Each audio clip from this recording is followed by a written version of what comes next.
தியானத்துக்கு உதவியாக நாங்கள் மத்தேயு நற்செய்தி நூலுக்கு எங்கள் கவனத்தை திருப்புவோம். அனைவருக்கும் வாழ்த்துக்கள்.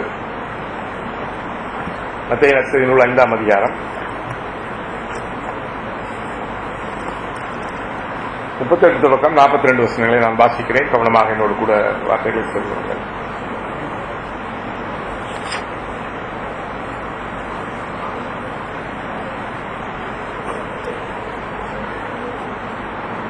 கண்ணுக்கு கண் பல்லுக்கு பல் என்று உரைக்கப்பட்டதை கேள்விப்பட்டிருக்கிறீர்கள். நான் உங்களுக்கு சொல்லுகிறேன், தீமையோடு எதிர்த்து நிற்க வேண்டாம். ஒருவன் உன்னை வலது கன்னத்தில் அறைந்தால் அவனுக்கு மறு கன்னத்தையும் திருப்பிக் கொடு. உன்னோடு வழக்காடி உன் வஸ்திரத்தை எடுத்துக்கொள்ள வேண்டும் என்று இருக்கிறவனுக்கு உன் அங்கியையும் விட்டுவிடு. ஒருவன் உன்னை 1 மைல் தூரம் வர பலபந்தம் பண்ணினால் அவனோடு 2 மைல் தூரம் போ. உன்னிடத்தில் கேட்கிறவனுக்கு கொடு, உன்னிடத்தில் கடன் வாங்க விரும்புகிறவனுக்கு முகம் கோணாது. உனக்கு அடுத்தவனை சிநேகித்து உன் சத்துருவை பைப்பாயாக என்று சொல்லப்பட்டதை கேள்விப்பட்டிருக்கிறீர்கள். நான் உங்களுக்கு சொல்லுகிறேன், உங்கள் சத்துருக்களை சிநேகியுங்கள், உங்களை சபிக்கிறவர்களை ஆசீர்வதியுங்கள், உங்களை பகைக்கிறவர்களுக்கு நன்மை செய்யுங்கள், உங்களை நிந்திக்கிறவர்களுக்காகவும் உங்களை துன்பப்படுத்துகிறவர்களுக்காகவும் ஜெபம் பண்ணுங்கள். இப்படி செய்வதனால் நீங்கள் பரலோகத்தில் இருக்க உங்கள் பிதாவுக்கு புத்திரராயிருப்பீர்கள். அவர் தீயோர் மேலும் நல்லோர் மேலும் தமது சூரியனை உதிக்க பண்ணி நீதி உள்ளவர்கள் மேலும் அநீதி உள்ளவர்கள் மேலும் மழையை பெய்ய பண்ணுகிறார். உங்களை சிநேகிக்கிறவர்களையே நீங்கள் சிநேகிப்பீர்களானால் உங்களுக்கு பலன் என்ன? ஆயக்காரரும் அப்படியே செய்கிறார்கள் அல்லவா? உங்கள் சகோதரரை மாத்திரம் வாழ்த்துவீர்களானால் நீங்கள் விசேஷித்து செய்கிறது என்ன? ஆயக்காரரும் அப்படியே செய்கிறார்கள் அல்லவா? ஆகையால் பரலோகத்தில் இருக்கிற உங்கள் பிதா பூரண சக்குனராய் இருக்கிறது போல நீங்களும் பூரண சக்குனராய் இருக்க கடவீர்கள். நாங்கள் தலைவணங்கி ஜெபம் செய்து தியானத்திலே கடந்து செல்லலாம். கிருபையில் ஐஸ்வர்யமுள்ள எங்கள் அருமை ஆண்டவரே, இந்த அருமையான ஓய்வு நாளின் காலை பொழுதுக்காக உமக்கு நன்றி சொல்லி துதிக்கின்றோம். ஆண்டவரை உமது வார்த்தைகளிலிருந்து கவனிக்கும்படியாக நீர் எங்களை கொடுத்த இந்த வாய்ப்புக்காக நன்றி சொல்லுகிறோம். சகல இரக்கங்களினதும் கிருபையினதும் ஊற்றாக இருக்கிற எங்கள் தெய்வம் ஆண்டவரை, நாங்கள் சத்துருக்களாக இருக்கும் பொழுதும் எங்களை நேசித்து எங்களுக்காக சொந்த மகனையை கொடுத்து ஆண்டவரை எங்களுக்கு நீர் கொடுத்த இந்த பெரிய ரட்சிப்புக்காக நமக்கு நன்றி சொல்லுகிறோம். ஆண்டவரை நீர் பூரண சக்குனராக ஆண்டவர் சகல பரிபூர்ணங்களிலும் தெய்வமாக நீர் ஆண்டவர் இறைவனாக நீர் இருக்கிறீர். விதமான மகத்துவம் உள்ள ஆண்டவரை தொழுது கொள்கிற மக்களாக ஆண்டவரை இந்த இடத்திலே நாங்கள் கூடி வந்திருக்கிறோம். ஆண்டவரை, நாங்கள் இந்த பூமியிலே பல்வேறுபட்ட முரண்பாடுகளை நாங்கள் எதிர்கொள்கிற மக்களாக இருக்கின்றோம். நாங்கள் தீமையினால் வணைந்து கொள்ளப்படுகிற மக்களாக இருக்கிறோம். ஆண்டவரை கர்த்தாவே, நாங்கள் தீமையை கையாள்வதற்கு, முரண்பாடுகளை கையாள்வதற்கு எங்களுக்கு நீ உதவி செய்ய வேண்டும் என்று நாங்கள் ஜெபிக்கிறோம். ஒரு வசனத்திலிருந்து நாங்கள் கற்றுக்கொள்ளவும், ஒரு வசனத்தின் அர்த்த விளக்கங்களை சரியாய் புரிந்து கொள்ளவும், அவற்றை எங்கள் வாழ்க்கையில் அபியாசப்படுத்தவும் எங்களுக்கு உதவி செய்யும். திறந்திருக்கிற வார்த்தைகளிலிருந்து எங்களுடைய பேசும்படியாய் எங்கள் ஆண்டவரும் அருமை ரட்சகரும் ஆகிய இயேசு கிறிஸ்துவின் நாமத்திலே ஜெபம் கேட்கின்றோம் எங்கள் அருமை தகப்பனே. ஆமென். இன்னைக்கு நாங்கள் மத்தேயு 5ஆம் அதிகாரம் 38-42 வருஷங்களை தான் இந்த பிரசங்கத்திலே கவனிக்க இருக்கின்றோம். இயேசு கிறிஸ்து இந்த வார்த்தைகளை தம்முடைய சீசர்களோடு பேசி இருப்பதாக நாங்கள் அந்த அதிகாரத்தின் முதல் பகுதியிலே நாங்கள் அவதானிக்கின்றோம். உண்மையிலே இந்த வேத பகுதி 5-7 வரையான வேத பகுதியை நாங்கள் மலைப்பிரசங்கம் என்று சொல்கிறோம். மலைப்பிரசங்கம் என்பது இயேசு கிறிஸ்துவனுடைய உபதேசங்களிலே ஒரு முதன்மையான இடத்தை பிடித்திருப்பதை நாங்கள் அவதானிக்கின்றோம். இறை அரசை பற்றிய உபதேசத்திலே அவர் இந்த வேத பகுதி ஒரு முக்கியமான இடத்தை பெற்றிருப்பதை நாங்கள் அவதானிக்கலாம்.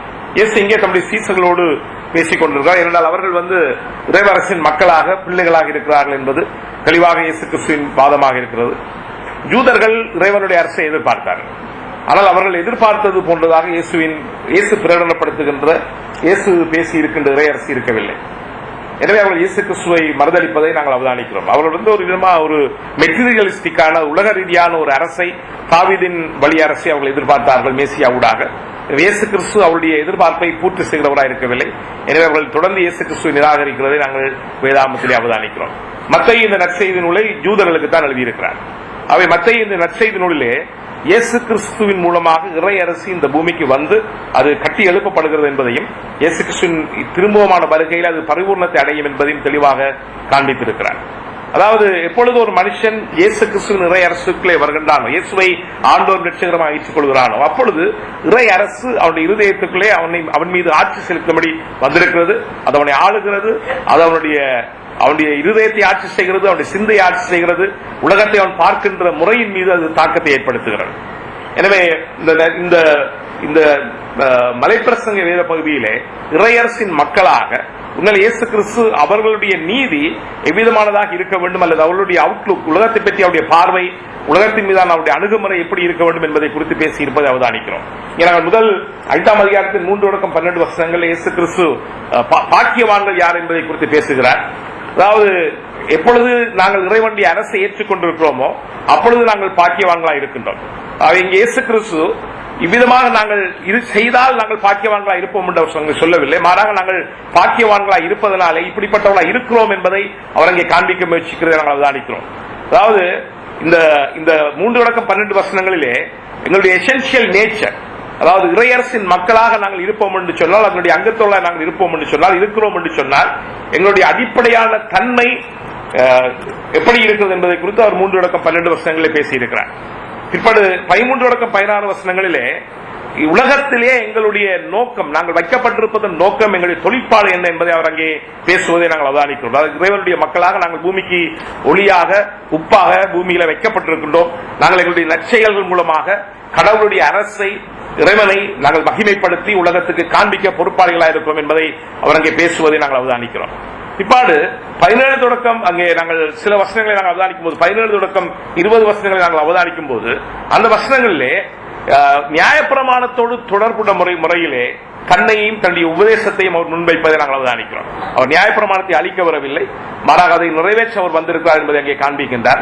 எனவே நியாயப்பிரமாணத்தை நாங்கள் பின்பற்றி அதை போதிக்கிற மக்களாக இருக்க வேண்டும் என்பதை காண்பிக்கிறார்.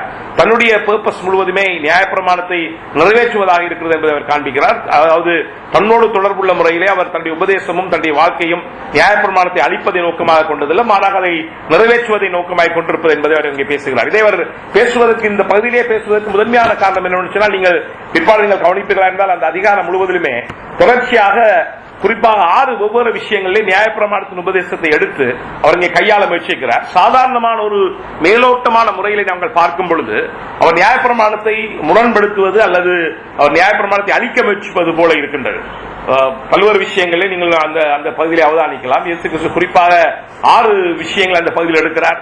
கொலை செய்யாதிருப்பாயாக என்ற விஷயம் 21-26, 27-30 விபச்சாரம் செய்யாதிருப்பாயாக என்பது என்ற நியாயப்பிரமாணத்தின் உபதேசம், 32 வசனங்களில் விவாகரத்தை பற்றிய நியாயப்பிரமாணத்தின் உபதேசம், 33-37 வரை ஆணையிடுவதை பற்றிய உபதேசம், 32-42 வரை கண்ணுக்கு கண் பல்லுக்கு பல் என்ற விஷயம், பிற்பாடு 43-47 வரை உனக்கு அடுத்தவனை சிநேகித்து உன் அயலாளை நீ பகைப்பாயாக என்ற தூதருடைய உபதேசம். ஆகவே நியாயப்பிரமாணத்தோடு தொடர்புள்ள ஒவ்வொரு விஷயங்களை எடுத்து இயேசு கிறிஸ்து அதை குறித்த தன்னுடைய இன்டர்பிரிட்டேஷனை, அப்ளிகேஷனை அங்கே கொடுக்க முயற்சிக்கிறார். எனவே அதை மேலோட்டமாக அதை கேட்கிறவர்களை பொறுத்தமட்டில்லை, அதை கேட்டுக்கொண்டிருக்கிறவர்கள் யோசிப்பார்கள், இயேசு கிறிஸ்து நியாயப்பிரமாணத்துக்கு மேலே அளிக்க முயற்சிக்கிறது போல இருப்பதாக அவர்கள் கவனிக்க முடியும். எனவேதான் இயேசு கிறிஸ்து தன்னுடைய மலைப்பிரசங்கத்தின் மிக ஆரம்ப பகுதியிலேயே நியாயப்பிரமாணத்தோடு தொடர்புள்ள முறையிலே தன்னையும் தன்னுடைய உபதேசத்தையும் அவர் தெளிவாக முன்வைக்கிறார், அங்கே பிரகடனப்படுத்துகிறார். அங்கே அவர் சொல்கிறார், நான் நியாயப்பிரமாணத்தை ஆனாலும் தீர்க்கதரிசனங்கள் ஆனாலும் அழிக்கிறதுக்கு வந்தேன் என்று நீங்கள் எண்ணிக்கொள்ளாதீங்கள், அழிக்கிறதுக்கல்ல நிறைவேற்றுகிறதுக்கே வந்தேன். வானமும் பூமியும் ஒளிந்து போனாலும் நியாயப்பிரமாணத்தில் உள்ளதெல்லாம் நிறைவேறும் அளவும் அதில் ஒரு சிறு எழுத்து ஆயிலும் ஒரு எழுத்தின் உறுப்பாயிலும் ஒளிந்து போகாது என்று மெய்யாவே உங்களுக்கு சொல்கிறேன். ஆகவே நியாயப்பிரமாணத்தை பொறுத்தமட்டிலே அவருக்கு இருந்த மிக உயர்ந்த அபிப்பிராயத்தை அவர் அங்கே சொல்லுகிறார். ஆகவே அவருடைய உபதேசம் ஒரு பழைய ஏற்பாட்டின் உபதேசங்களுக்கு மாறானதோ முரண்பாடானதோ கிடையாது. பழைய ஏற்பாடு ஒரு விதமான உபதேசத்தையும் புதிய ஏற்பாடு இன்னொரு விதமான உபதேசத்தை முன்வைப்பதாக நாங்கள் யோசிக்க கூடாது. ஆனால் பல்வேறு விஷயங்களே அந்த மாதிரி மக்கள் யோசிக்கிறார்கள். பழைய ஏற்பாடு யுத்தத்தை ஊக்கப்படுத்தி இருக்கிறது, பழிக்கு பழி வாங்குதலை ஊக்கப்படுத்தி இருக்கிறது, ஒவ்வொரு விஷயங்களில் பழி வாங்குதலையும் கண்ணுக்கு கண் போன்ற பல்வேறு உபதேசங்களை ஊக்கப்படுத்தி இருக்கிறது. ஆனால் புதிய ஏற்பாடு அன்பின் உபதேசத்தை முன்வைக்கிறது. எனவே பழைய ஏற்பாடு புதிய ஏற்பாட்டுக்கும் இடையிலே உபதேச ரீதியாக ஒவ்வொரு விஷயங்களில் முரண்பாடு இருப்பதாக சிலர் யோசிக்கிறார்கள்.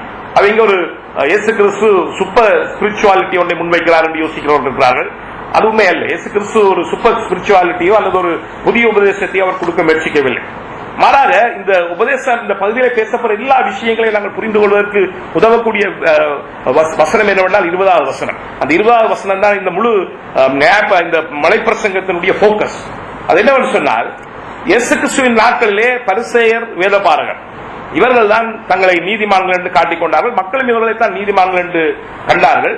இயேசு கிறிஸ்துவும் அவருடைய அவர்கள் நீதியின் மீதான அவருடைய முயற்சி அல்லது நீதியின் மீதான அவருடைய வாஞ்சையை குறித்து அவர் குறைவாக மதிப்பிடவில்லை. அதனால்தான் இந்த இடத்திலும் கூட வேதபாரகர் பரிசேயர்களுடைய நீதியிலும் அதாவது இயேசு கிறிஸ்துவின் காலத்திலே நீதி நிமித்தமாக மிகவும் பிரயாசப்படுகிற மக்களாக, தங்களுடைய நற்செயல்கள் மூலமாகவும் தங்களுடைய நடத்தைகள் மூலமாகவும் தாங்கள் நீதிமான்களாய் வாழ வேண்டும் என்று முயற்சிக்கிற ஒரு கூட்ட மக்களாக வேதபாரகர், பரிசேயர் என்பவர்கள் காணப்பட்டார்.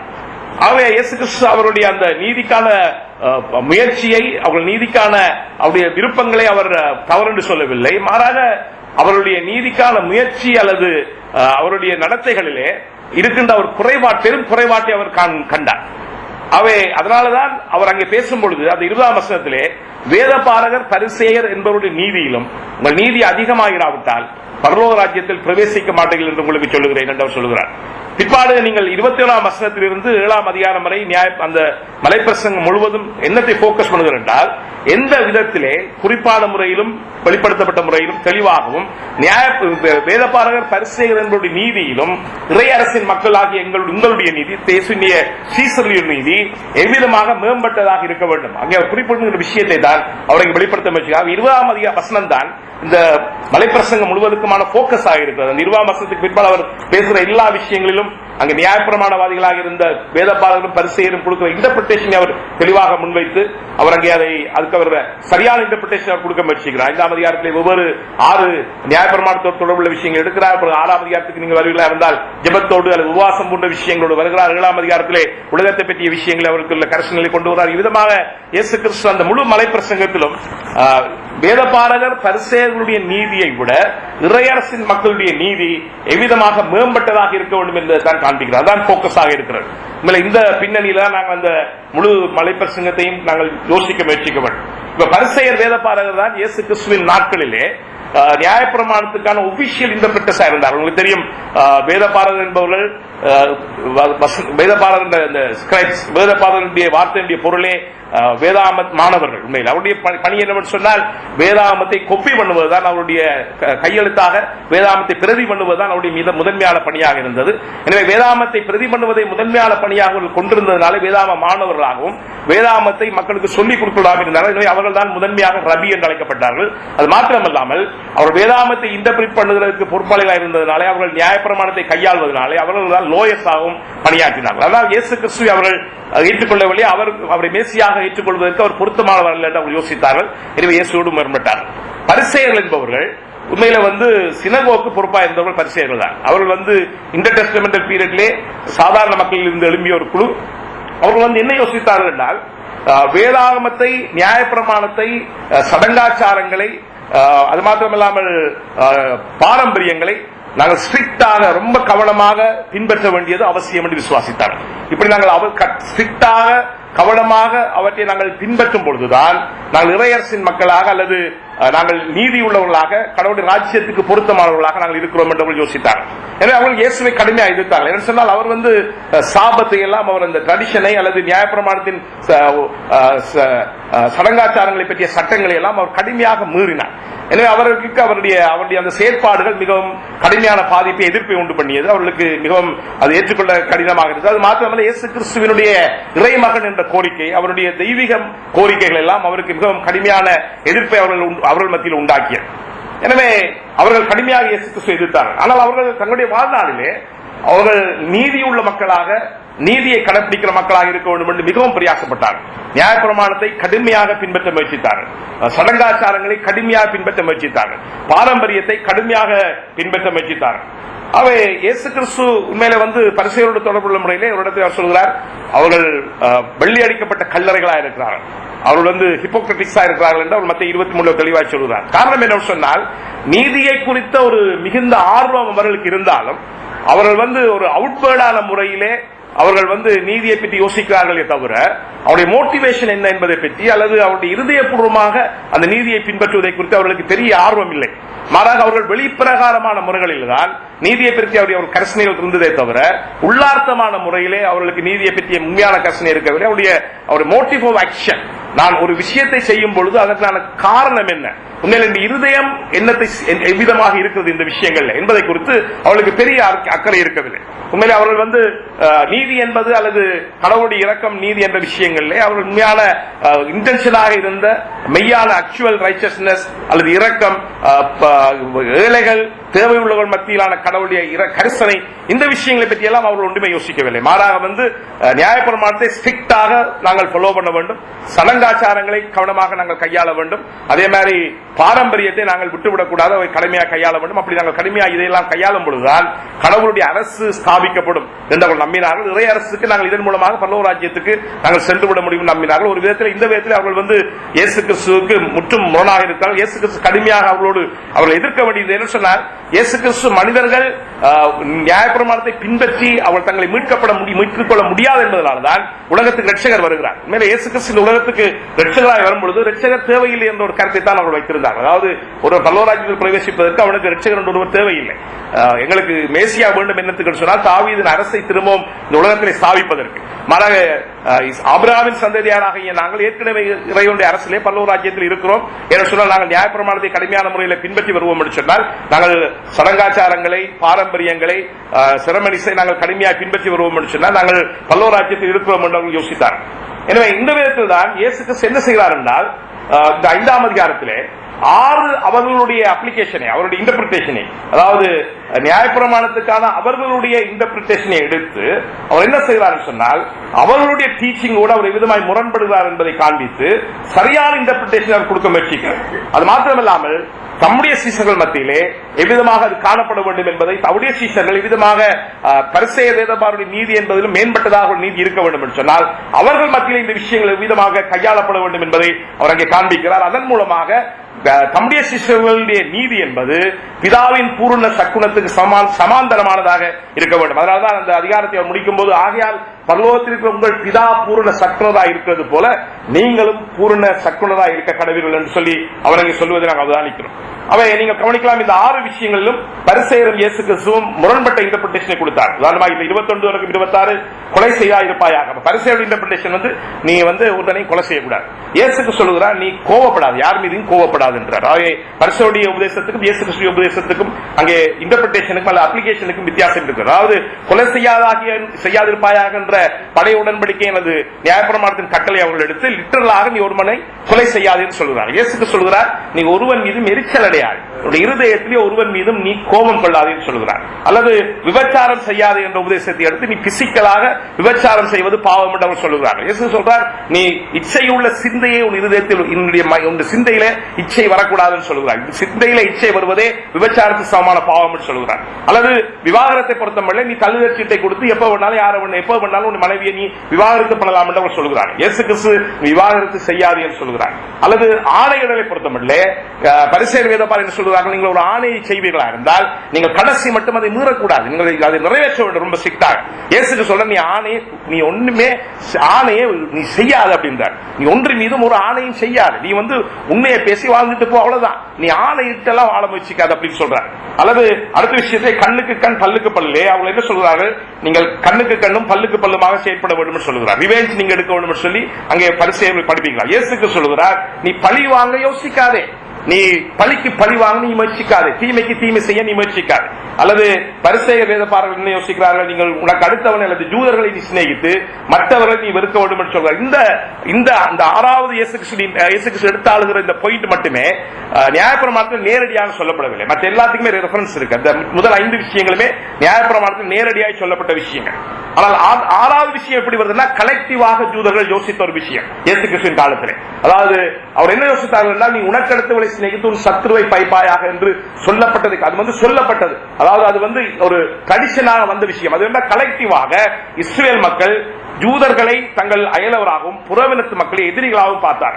எனவே அவர்கள் என்ன சொன்னார்கள், நீ ஜூதர்களாகிய நாங்கள் ஜூதர்களை நேசிக்க வேண்டும், மற்ற எல்லாரையும் நாங்கள் பகைக்க வேண்டும் என்று அவர்கள் படிப்பித்தார்கள். இயேசுக்கு சுமாராக என்ன சொன்னால், நீங்கள் எதிரியை நேசியுங்கள் என்று சொல்கிறார். உனக்கு அடுத்தவனை நீ சிநேகித்து உன் சத்துருவை பைப்பா என்று சொல்லப்பட்டது. நான் உங்களுக்கு சொல்கிறேன், உங்கள் சத்துருக்களை நீங்கள் சிநேகிங்கள். நீங்கள் உங்கள் சிநேகிதர்களை நீங்கள் சிநேகித்தால் நீங்கள் இறையரசின் மக்கள் என்று சொல்வதில் எந்த பயனும் இல்லை என்று சொன்னால், பிசாசின் மக்களும் இந்த பூமியில் இருக்கிற திருடரும் கொள்ளைக்காரரும் கூட தங்களை சிநேகித்து தங்களை பகைக்கிறவர்களை பகைக்கிறார்கள். ஆனால் தேவன், நீங்கள் தேவனுடைய சற்குணத்தை பிரதிபலிக்கிற மக்களாக இருப்பதனாலே நீங்கள் உங்கள் எதிரிகளை சிநேகிங்கள் சொல்லுகிறார். ஆகவே இயேசு கிறிஸ்து வந்து இங்க பழைய ஏற்பாட்டின் உபதேசத்தோடு அவர் கன்ட்ராஸ்ட் ஆகவில்லை, பழைய ஏற்பாட்டின் உபதேசத்தோடு அவர் முரண்படவில்லை.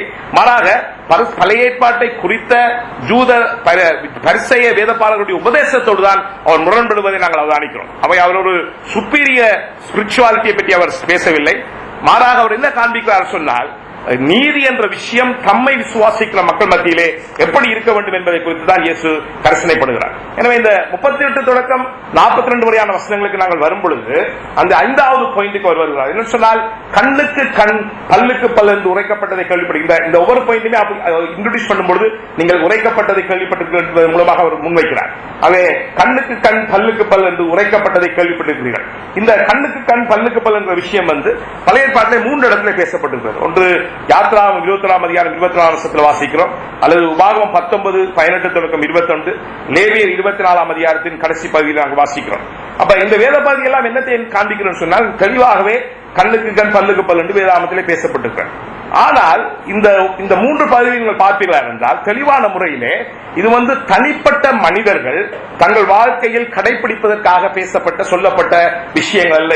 மாறாக வந்து ஒரு நீதிமன்றத்திலே ஒரு கலெக்டிவான முறையிலே ஒரு ஜூடிக்கல் சைட்லே வந்து அதை தீமையை கையாள்வதற்காக சொல்லப்பட்ட சட்டங்கள் தான் இவை. அது உபாகமத்திலே தெளிவா நீங்க கவனிக்கலாம். அந்த வசனம் தெளிவா சொல்லுது. அதே மாதிரி லேவியராமத்தில் தெளிவா சொல்லுது. ஒரு கேஸ் உனக்கு முன்னால் வருமா என்று சொன்னால், அந்த கேஸை நீ கையாளும் போது 2-3 சாட்சிகள் இருக்கான்னு சொல்லி நீ அதை கவனிக்க வேண்டும். சாட்சிகள் இல்லாமல் நீ அந்த விஷயத்தை நீ விசாரணைக்கு எடுக்கக்கூடாது. சாட்சியில் இருக்கும் பட்சத்தை அதை விசாரணைக்கு எடுத்து நீ கண்ணுக்கு கண் பல்லுக்கு பல் என்ற விதத்திலே நீ தீமையை சமூகத்திலிருந்து நீ அகற்ற வேண்டும். அவர் ஒரு சமூகமாக அவர்களை பாதுகாப்பதற்காக, ஒரு சமூகமாக நீதி நிலைநாட்டப்பட்டு ஒரு சமூகம் ஒரு கேயோஸுக்குள்ள போகாம ஒரு சிவில் ஆர்டரை, ஒரு ஜஸ்டிஸை பாதுகாத்துக் கொள்கிற ஒரு சமூகமாக அவர்கள் இருக்க வேண்டும் என்பதற்காக கொடுக்கப்பட்ட ஒரு சமூகத்துக்கான சிவில் லோ அல்லது கிரிமினல் லோ தான் இந்த வார்த்தைகள். ஆனால் ஜூதர்கள் என்ன செய்தார்கள் சொன்னால், பரிசேயர்கள் என்ன செய்தார்கள் சொன்னால், இந்த உபதேசத்தை எடுத்து அவர்கள் தனிப்பட்ட வாழ்க்கைக்கு அவர்கள் அப்ளை பண்ணினார்கள். தனிப்பட்ட வாழ்க்கையிலே ஒருவன் உனக்கு தீமை செய்தால் நீ அவனுக்கு தீமை செய். ஒருவன் உனக்கு உன்னை கண்ணை புடுங்கினா நீ அவனை கண்ணை புடுங்கு. ஒருவன் காலை வெட்டுனா நீ அவனை காலை வெட்டு. அவனை என்ன செய்ய வேண்டும்? நீ பழி வாங்க வேண்டும். அதாவது ஒரு விக்டிம் வந்து ரிவெஞ்ச் எடுக்க வேண்டும். அதாவது பாதிக்கப்பட்டவன் தனக்கு தீமை செய்தவனுக்கு தீமை செய்வதன் மூலமாக அதன் பழி வாங்குதலை அவன் செய்து முடிக்க வேண்டும், அவன் பழி வாங்க வேண்டும் என்று சொல்லி அவர் சொன்னார். இதன் மூலமாக அவர் என்ன செய்தார்கள் சொன்னால், ஒரு பழி வாங்குற சிந்தனையை, ஒரு ஆர்வத்தை, இருதயத்தை அந்த மக்கள் மத்தியில் உருவாக்க முயற்சித்தார். கடவுளுடைய பிரமாணங்கள் வந்து கலெக்டிவான முறையில் சொல்லப்பட்டு கொடுக்கப்படும் போது கூட அது கிருபையினால் தான் கொடுக்கப்படுகிறது. என்ன சொன்னால், கடவுள் கண்ணுக்கு கண் பல்லுக்கு பல் என்ற சட்டத்தை ஒரு கிரிமினல் லோவில் அவர் இன்ட்ரோடியூஸ் பண்ணும் பொழுதே அவர் என்ன யோசிக்கிறார் சொன்னால், அந்த சமூகத்திலே தீமை கையாளப்பட வேண்டும். ஒரு சமூகமாக அது வந்து ஒரு சிவில் ஆர்டர் இல்லாம ஒரு சமூகமா இருக்கக்கூடாது. ஒரு கேயோஸ் இல்லாமல் ஒரு தேசத்தை பாதுகாக்க வேண்டும். அதே நேரத்திலே ஒரு செய்யப்பட்ட தீமைக்கு மிஞ்சி தண்டனை கொடுக்கப்படக்கூடாது. அங்கேயும் கூட ஒரு கிருபை இருக்கு. செய்யப்பட்ட தீமைக்கு ஒரு கலெக்டிவான முறையிலே சமூகத்தை பாதுகாக்க வேண்டும் என்ற கரிசனை மட்டுமல்ல, ஒரு தனிப்பட்ட மனிதர்களிடத்திலே தீமைக்கு தீமை செய்வதை அல்லது பழி வாங்குவதை அல்லது நீதியை சரிக்கட்டுவதை கையளிப்போம் என்று சொன்னால் அவர்கள் வந்து தேவையானதுக்கு அதிகமாக தாங்கள் செயற்பட்டு ஒரு கோப உணர்ச்சியினாலே பொங்கி அவர்கள் செய்யப்பட வேண்டிய நீதிக்கு அதிகமாக செய்வதன் மூலமாக அநீதியான ஒரு நீதிக்கு புறமான ஒரு தீமை திருப்பி செய்யப்படக்கூடாது என்பதை கடவுள் யோசிக்கிறார். ஆகவே இந்த சிவில் கிரிமினல் லோ கூட கடவுளுடைய கிருபையை காண்பிக்கிறது. கடவுள் ஒரு நீதி உள்ள ஆண்டவர். அவர் சமூகத்தை நீதியாய் வழிநடத்த முயற்சிக்கிறார். ஒரு சமூகத்திலே நீதியை கையாள வேண்டும் என்று முயற்சிக்கிறார். எனவே இந்த சூழ்நிலைகள் தான் அது கொடுக்கப்பட்டது. ஆனால் பரிசேயர்கள் அதை எடுத்து தனிப்பட்ட உறவில்லை அந்த லோவை, அதாவது சட்டத்தை தங்கள் கையில் எடுத்துக்கொள்ள விரும்புகிறார். சட்டத்தை தங்கள் கையில் எடுத்துக்கொண்டு தாங்கள் தண்டனை கொடுக்கலாம் என்று யோசிக்கிறார்கள். தனிப்பட்ட உறவிலே தாங்கள் பழிக்கு பழி வாங்குவதன் மூலமாக தீமையை கையாளலாம் என்று சொல்லி அவர்கள் யோசிக்கிறார்கள். எனவே இந்த சூழலில் தான் இந்த வேத பகுதி பேசப்படுகிறது. அதாவது கண்ணுக்கு கண் பல்லுக்கு பல் என்று உரைக்கப்பட்டதை கேள்விப்பட்டிருக்கிறீர்கள்.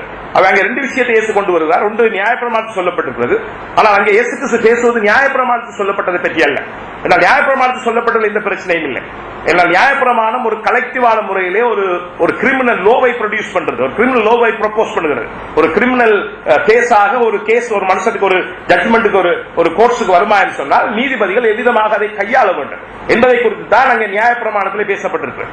ஆனால் இயேசு கிறிஸ்து கண்ணுக்கு கண் பல்லுக்கு பலன் உரைக்கப்பட்டதை கேள்விப்பட்டு சொல்லும் பொழுது அவர் தன்னுடைய காலத்திலே பரிசேய வேதபாரகருடைய இன்டர்பிரேஷனை தான் அவர் அங்கே ப்ரொபோஸ் பண்ணுகிறார், அங்கே முன்வைக்கிறார். அதனால்தான் அங்கே நான் சொன்னேன் 20ஆம் வசனத்தினுடைய வெளிச்சத்தில் தான் இதை நீங்கள் பார்க்க வேண்டும். வேதபாரகர் பரிசேயர் எங்களுடைய நீதியிலும் உங்கள் நீதி அதிகமாயிராவிட்டால் பரலோக ராஜ்யத்தில் பிரவேசிக்க மாட்டீர்கள் உங்களுக்கு சொல்கிறேன்.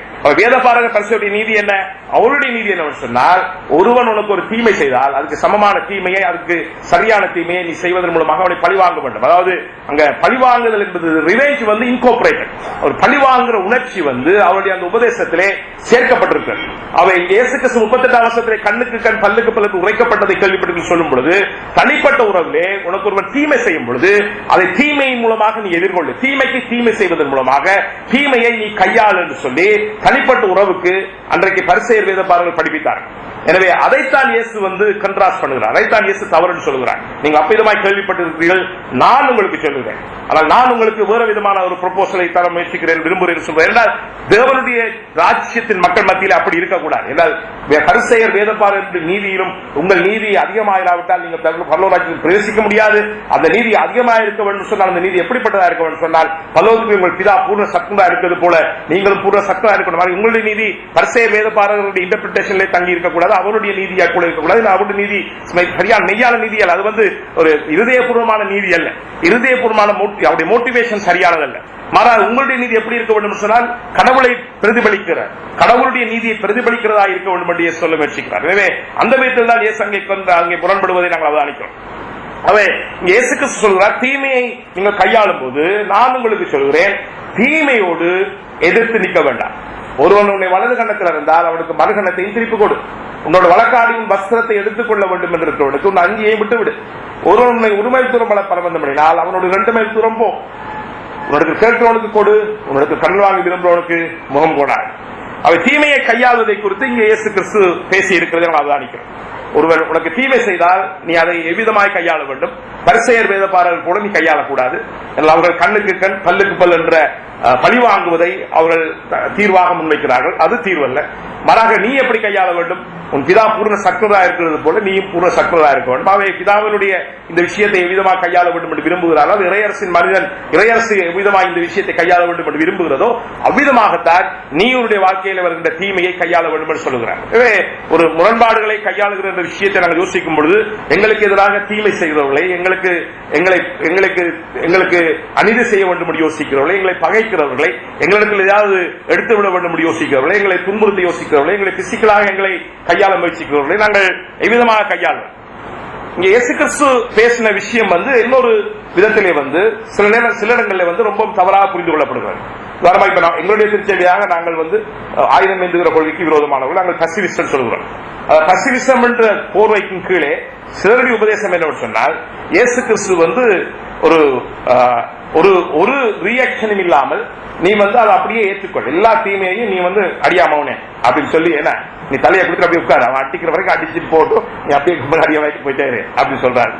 அதனால இப்ப உதாரணமா தீமையை அமைதியாக ஏற்றுக்கொள்ள சொல்லுவார் இயேசு கிறிஸ்து. எவ்வளவு அடி அடிச்சாலும் அப்படி எவ்வளவு அடி அடிச்சாலும் தாங்குவாயா, இந்த மாதிரி நீ உட்கார்ந்து அவன் போட்டு கும்பிடு நீ அடி வாய்க்கு அப்படி சந்தோஷமா போயிட்டு வாங்க அப்படின்னு சொல்றாரு. இந்த மாதிரியா இப்ப உதாரணமா இங்க வெளிநாடுகள் இப்ப ஆமிஷ் ஒரு குரூப் இருக்கிறாங்க.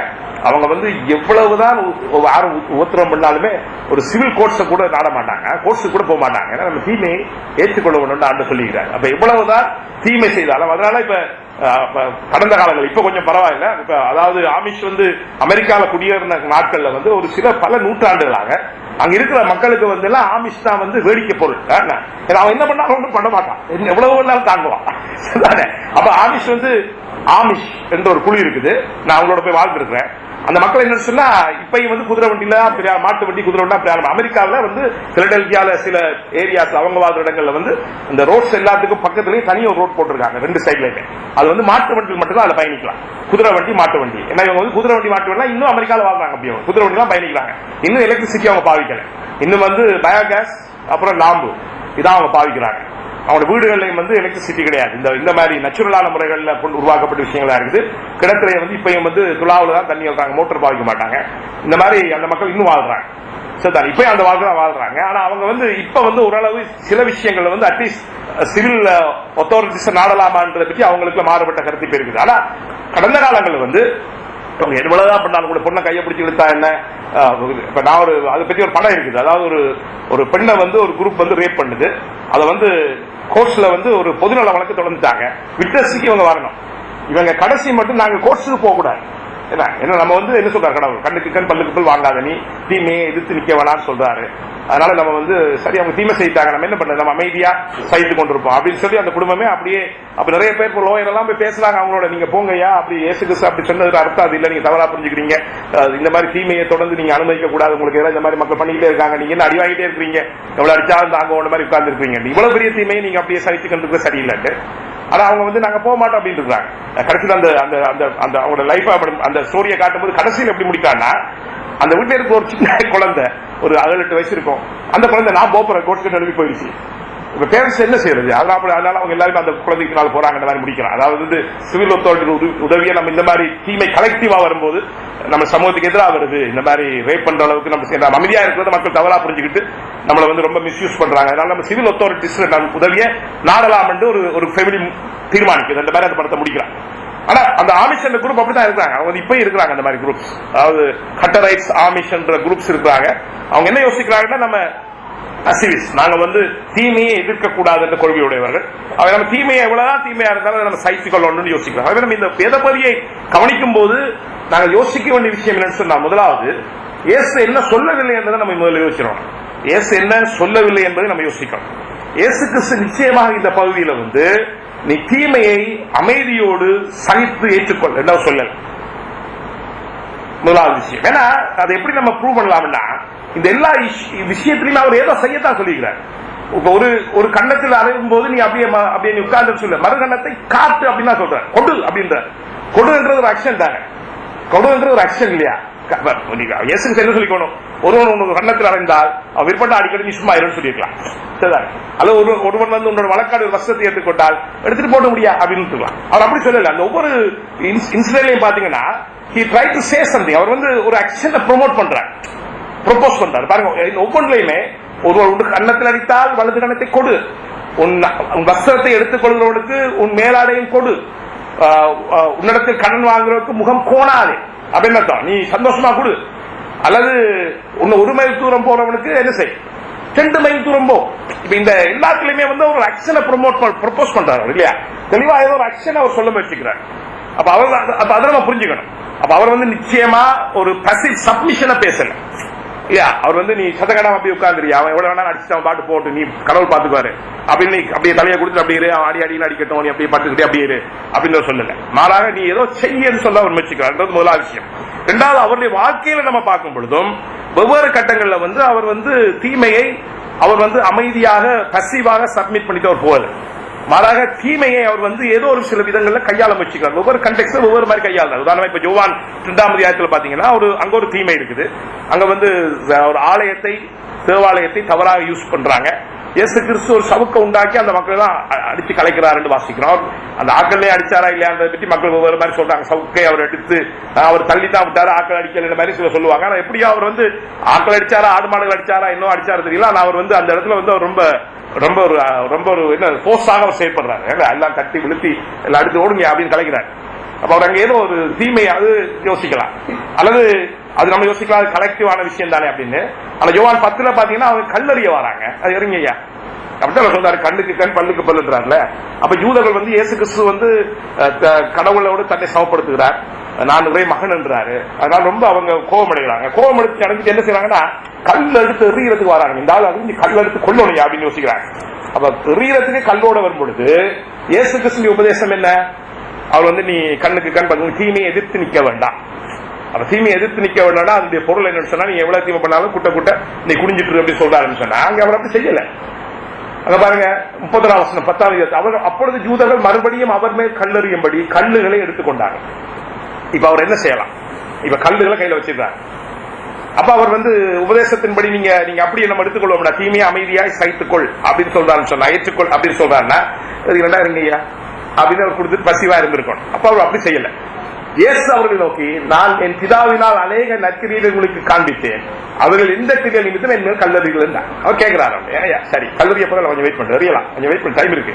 முன்னாடி நான் கேள்வி கேட்கிறேன், எதுக்கு இப்ப கல்லறிய போறீங்க? நான் இப்ப என்ன சொன்னது என்ன தப்பு, அதை சொல்லி போட்டு நீ கல்லறி. என்ன நான் செய்த விஷயங்கள் என்ன விஷயம் உன்னை வந்து கல்லறிய தூண்டிச்சு? இப்ப சுகமாக்குனதா, உயிரோடு எழுப்புனதா, என்ன விஷயம்? எந்த விஷயம் இப்ப உங்க பிரச்சனை இல்ல? இப்ப கல்லறிய வாரிய உங்க பிரச்சனை இல்லை, அது சொல்லு.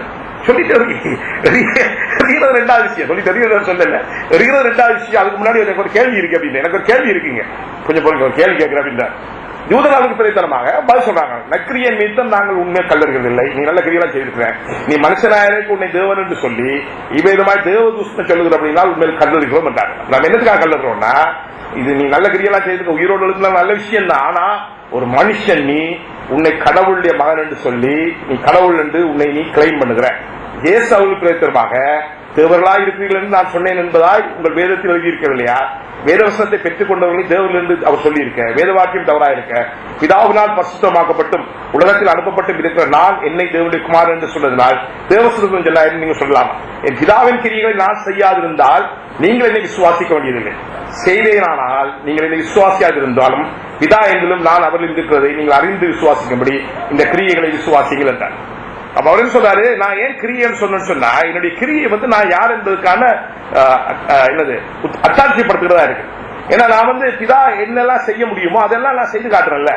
அப்ப நானும் பிதாவுக்கு சமமானவர் என்பது, நான் பிதாவுடைய குமாரனாக இருக்கிறேன் என்பதற்கு அதை அத்தாட்சியா இருக்கு. அதான கிரியை பற்றி சொல்ல, எந்த கிரியை நிறுத்தமானு கேட்கிறேன். சரி, என்ன நான் பிதாவுக்கு சமமாக இருக்கிறேன் என்பதை, கடவுளுடைய மகனாக இருக்கிறேன் என்பதை என்னுடைய கிரியைகள் உறுதிப்படுத்துகிறது. அப்ப அவர் பல வேதாமத்தின் பிரச்சனை காண்பிக்கிறார்.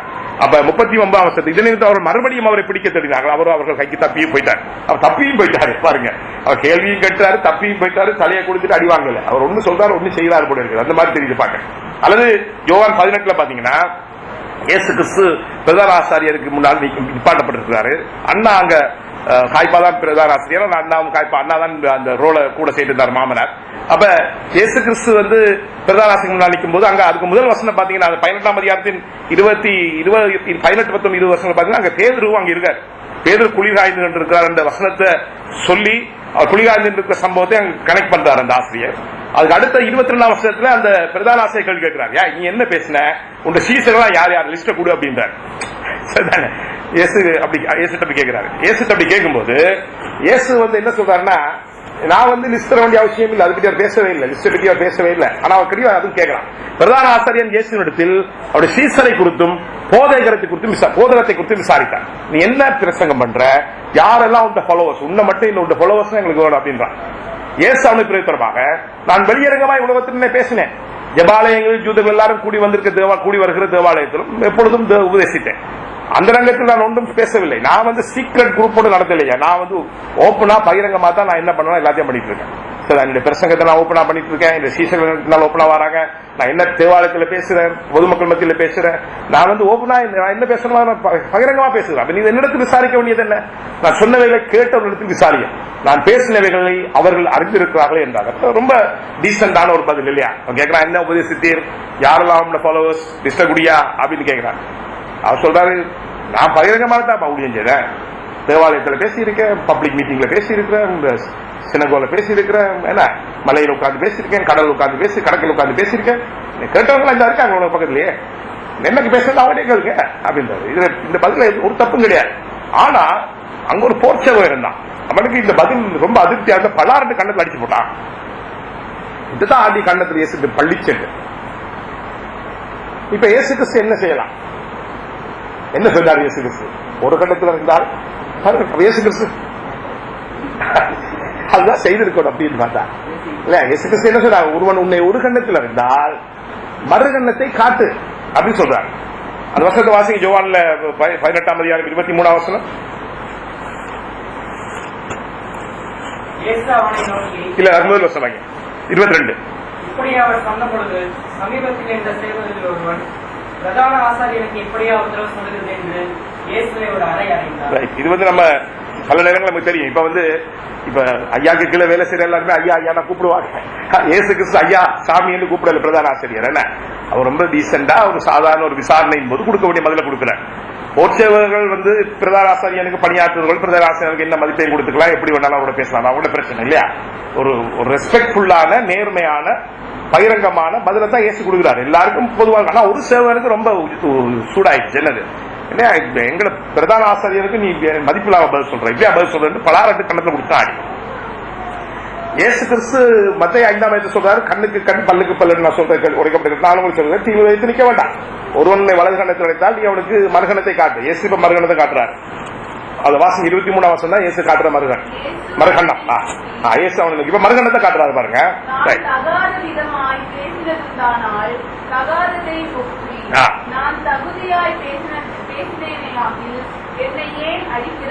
இயேசு அவனை நோக்கி, நான் தகாத விதமாய் பேசுவது உண்டானால் தகாததை ஒப்புவி, நான் தகுதியாய் பேசினேன் ஆகியில் என்னை ஏன் அடிக்கிறாய் என்றார்.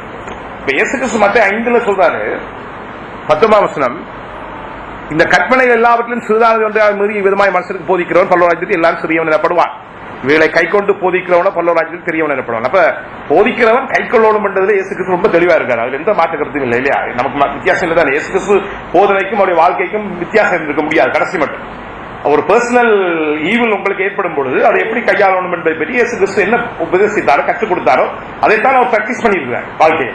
தெளிவாக அது வேதாமத்திலே பேசிக்கிறார். அப்ப இங்க வந்து ஒரு நோம் ஒன்று அவர் சொல்லல அப்படின்னு சொன்னா, அப்ப அவர் இங்க ஒரு சட்டத்தை விட மாறாக ஒரு நம்ம அதை எப்படி இன்டர்பிரேட் பண்றோம் என்பதுதான் முக்கியம். இயேசு கிறிஸ்து இங்க என்ன சொன்னாரோ அதைத்தான் அங்க செய்திருக்காரு. அதாவது ஒரு கண்ணத்தில் இருந்தால் மறுகணத்தை காட்டுவதே பொருள் என்னவர் சொன்னால், இயேசு கிறிஸ்து 23 என்ன சொன்னாரோ அதனுடைய பொருள் அதான் இருக்கணும் கேட்டாங்க. ஏன்னா இயேசு கிறிஸ்து அப்படித்தான் செயற்பட்டிருக்க முடியும். இயேசு கிறிஸ்து ஒரு விதமா செயற்பட்டிருக்க முடியாது. அது எப்படி என்றுதான் நம்ம யோசிக்கணும். அதாவது இயேசு கிறிஸ்து வந்து இந்த மத்திய 5 நமக்கு எதிராக தீமைகள் செய்யும் பொழுது, நமக்கு முரணானவர்கள் நமக்கு தீமைகளை செய்ய முயற்சிக்கிற போது நாங்கள் அதை கேள்வி கேட்கக்கூடாதுன்னு சொல்லியோ அல்லது அதை நாங்கள் வந்து அப்படியே நம்ம ஏற்றுக்கொள்ள வேண்டும் என்பதை பற்றியோ அவங்க பேசல அப்படின்னு சொன்னாங்க. ஏன்னா வேதாமத்துல வந்து ரோமர் 13 சொல்வது அரசு வந்து கடவுளாக கொடுக்கப்பட்டிருக்கிறது. ஆனா வழக்குக்கு விழுவது நல்லது. சில நேரங்களில் வந்து சமூக தீமை என்று சொல்லி வரும்பொழுது நாங்கள் வழக்குக்கு போக வேண்டிய அவசியம் இருக்கு. ஒரு திருடம் வந்து ஒவ்வொரு வீடா திருடிட்டு இருக்கான்னா நம்ம வந்து சரி நம்ம தீமையை சகிக்கணும் அப்படின்னு உட்கார்ந்து முடியுமா? நம்ம கட்ட அரசாங்க போலீஸ் ரிப்போர்ட் பண்ணதான் ஆகணும். எங்க வீட்டுல திருட்டு நடக்குதுங்க, ஒரு வாரத்துல 3 மாசம் திருட்டு போச்சு, இந்த மாசம் திருட்டு போச்சு, அப்ப அதனால கொஞ்சம் நீங்க போலீஸ் கவனிக்கணும்னு சொல்லணும் நம்ம இல்லையா. எல்லா நேரத்திலையும் நம்ம என்ன செய்ய முடியாது, சட்டத்தின் உதவியை பெறக்கூடாது என்று இயேசு கிறிஸ்து சொல்லவே இல்லை. உண்மையில வந்து ஆனா பழி வாங்க முயற்சிக்க கூடாது என்பதை பற்றி தான் நம்ம வேதத்தில் பேசுறோம். அப்ப இயேசு கிறிஸ்து இங்க வந்து ஜூதர்கள் பரிசேயர் வேதபாரர்களுடைய இன்டர்பிரேஷன் முரண்படுகிறார். அதாவது நீங்க வந்து பழி வாங்க கூடாது என்பது இயேசு கிறிஸ்து தெளிவா சொல்லுகிறார். அதனால தீமையை எதிர்த்து நிற்க வேண்டாம் என்று சொல்லுகிறார். பர்சனல் லெவல்ல வந்து நீங்க தீமை செய்வதன் மூலமாக நீங்க கையாளக்கூடாது சொல்லுகிறார். மாறாக அவருடைய டீச்சிங்ல வந்து நாங்கள் கடவுளுடைய பூரண சக்குணத்தை பின்பற்ற வேண்டும் என்று சொல்லுகிறார். ஏன்னா வந்து சட்டம் தன் கடமையை செய்ய நம்ம அனுமதிக்க வேண்டும் என்று சொல்லுகிறார். இந்த விஷயங்கள்லாம் அவர் தெளிவா சொல்றார். ஆனா இந்த பர்டிகுலர் வார்த்தைகள் மூலமாக அவர் என்ன சொல்ல முயற்சிக்கிறார்? நமக்கு தெரியும் பழைய ஏற்பாடு சொல்லி இருக்கு. பழைய ஏற்பாடு நம்ம வாசிக்கிறோம். நீங்க வெளிப்படுத்த நீதிமொழிகளை பார்க்கலாம். நீ தீமைக்கு தீமை செய்வேன், பழி வாங்குவேன் என்று சொல்ல முயற்சிக்க வேண்டாம். பழி வாங்குவது எனக்குரியது. லேவியராம் 19:18 சொல்லுது, பழி வாங்குவது எனக்குரியது. நீ பழி வாங்காமல் அவனை உனக்கு தீமை செய்யறவனுக்கு நன்மை செய்வது மூலமாக நீ அவனுடைய தலையிலே அக்னியை போட அப்படின்னு சொல்லுவது தான் ரோமர்ல பவுல் எடுத்து பயன்படுத்துகிறார். அல்லது நீதிமொழி 25 சொல்வதும் சத்துரு பசையா இருந்தால் அவனுக்கு நீ போஜனம் கொடு சொல்லுகிறது. நீதிமொழி 20:22 நீ பழி வாங்குவீர்கள் சொல்லாதே என்று சொல்லுகிறது.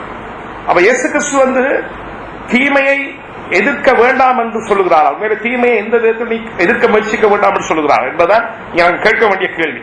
இவ தீமையை எதிர்த்து நிற்க வேண்டாம் சொல்லும்போது உண்மையில அந்த மூலப்பாசையின்படியும் கூட do not resist the evil person தான் வருது.